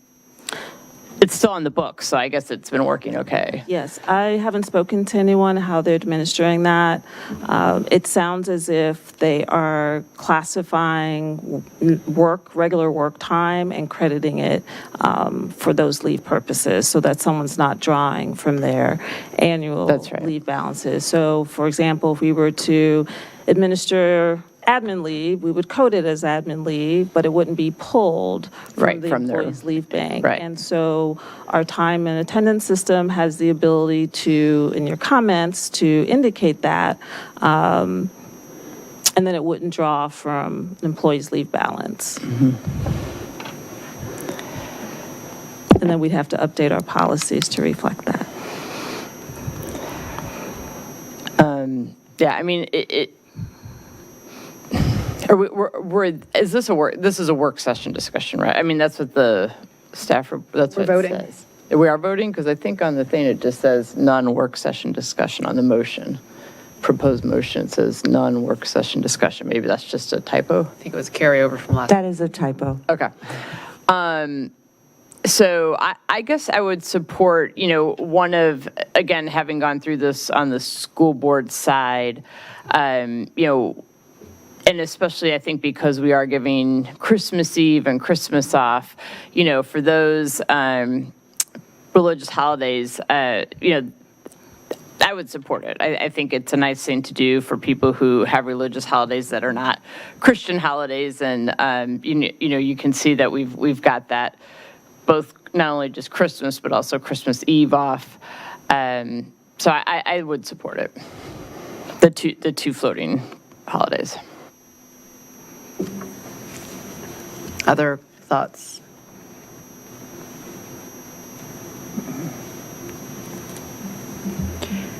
Madam Mayor. Uh-huh. I guess my preference would be for one floating holiday rather than two, but, you know, wherever the majority of council is, I'll go with it. But anyway, I think one, especially if we're giving the 0.5 days. So it sounds like if we give the full proposal, we're going to be a day and a half ahead of our peers. I'm not sure that's such a great idea. So Anyway, that would be my preference, one floating holiday rather than two. Well, maybe we split these first. So how many people are adding or for adding the 4 hours for the Wednesday before Thanksgiving? I think that's a majority. So that one we can put off the table. So assuming that's what we do we have a majority for one floating, well, actually, let me start. 0 floating holidays. Yeah, I mean, I guess my view on it is I mean, this is my fault because I didn't send you the information when I should have, when it crossed my mind. But I would almost be interested in tabling this, understanding that we're kind of at like 13 and a half for planning purposes, and that we need to kind of determine what to do about the floating holidays. And I would be interested in sending you sort of the way that Office of Personnel Management had generally handled this in terms of comp time for religious reasons, so that it, and I think Ms. Underhill raised this as somewhat of a concern, but that it's more of a accommodation than sort of like treated as a 2 floating holidays. I would be in favor of looking into this a little more rather than moving forward with it this year, especially if we'd be so out of step with our peers already at 13 and a half days. Do we have more time on this, or do we need to decide tonight on just the 4 hours and then punt the discussion on floating holidays till next year, given that we're not going to meet again for a vote till our next regular meeting is a month and a half from now, October 27th? I think that would be fine. Okay, Mary Beth. Just, has there been a request from staff to add floating religious holidays? Or is this No. an idea that we just started to discuss? Well, it really came about as a result from some inquiries in terms of the types of holidays that we were recognizing, and not really being as inclusive. And so instead of identifying each particular holiday, because you may overlook some, then give individuals the option, to choose the ones that they wanted to observe. So this is not coming from employees. How much vacation people earn? 2 weeks of vacation time? So 4 hours of pay period up until, it increases slightly, up until your 10th year, and then you're earning 8 hours of pay period. I would like if you could follow up with the schools. My only piece of it, I understand that we could be, if we went with the 2, then that makes us more generous than the majority of the state. But again, I know that when we've talked about salaries, we're always talking about, let's try to have our city staff salaries as close to, in terms of increases every year, we want to be increasing both schools and city staff at the same rate. And I just feel like, the better comparison is within our own, let's compare ourselves to our own school system, not the rest of the state, personally.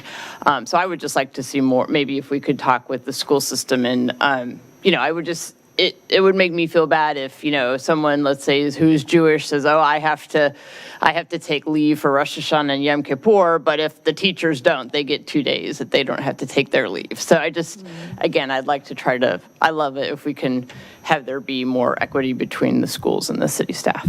Thanks. Okay.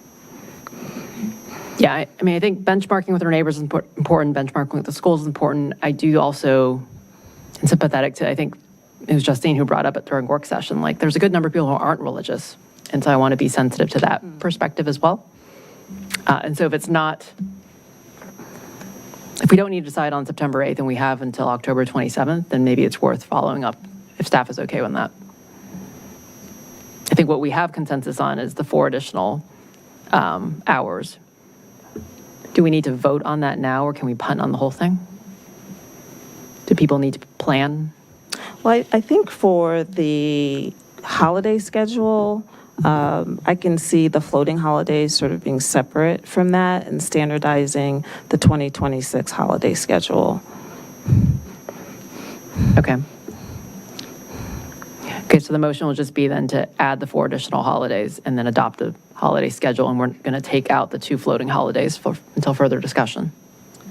Yeah, I think a motion would be move approval of TR 25-29 with the additional 4 hours on November 25th. And that is how the resolution is written, that is in the staff report and went to the work session, so It has the extra 4 hours for November 24th. Can you show the, I know, but we can't see the bottom part up there because of the closed captioning.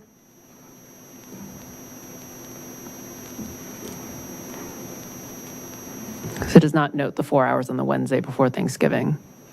That's right. This is just the standard holiday calendar. Oh, right, okay, so. So it would be the motion that I proposed. Sorry, I think so. I was reading the different version. Okay. Do we have language for that motion, just so that we can get it right? I move approval of TR 25-29 with the additional 4 hours on November 25th, or 2026. I move to adopt TR 25-29 with the addition of 4 hours on Wednesday, November 25th, 2026. Is there a second? I'll second. Is Underhill on the second? Carl, roll, please. Ms. Conley? Yes. Ms. Downs? Yes. Ms. Flynn? Yes. Ms. Sean Siskott? Yes. Mr. Snyder? Yes. Ms. Underhill? Yes. Mayor Hardy? Yes. Motion carries 7-0. Thank you. Thank you, Ms. Gibson. Can we just make clear in the minutes for that then? I mean, I guess it will be clear in the minutes, but that we're having further discussion on the floating holidays sort of administrative regulation issue? Okay. Okay, we have the consent agenda next. Does anyone want to take items off of consent? And I will just note, there was one question about the Aurora House contracts. They are, the rate is adjusted on an annual basis based on our actual costs. And so while they're multi-year terms, the dollar amount can change based on our costs. Okay. So we had 2 appointments, the opioid settlements, the Aurora House agreements, and an IT contract. Does anyone want to move the consent agenda? I move to adopt the consent agenda. Do we have a second? Second. Ms. Downs on the second. Call roll, please. Ms. Conley? Yes. Ms. Downs? Yes. Ms. Flynn? Yes. Ms. Sean Siskott? Yes. Mr. Snyder? Yes. Ms. Underhill? Yes. And Mayor Hardy? Yes. Motion carries 7-0. Great. Any business not on the agenda, including committees and council reports? Councilmember comments? I don't see minutes. We don't have minutes tonight, do we? Any final business?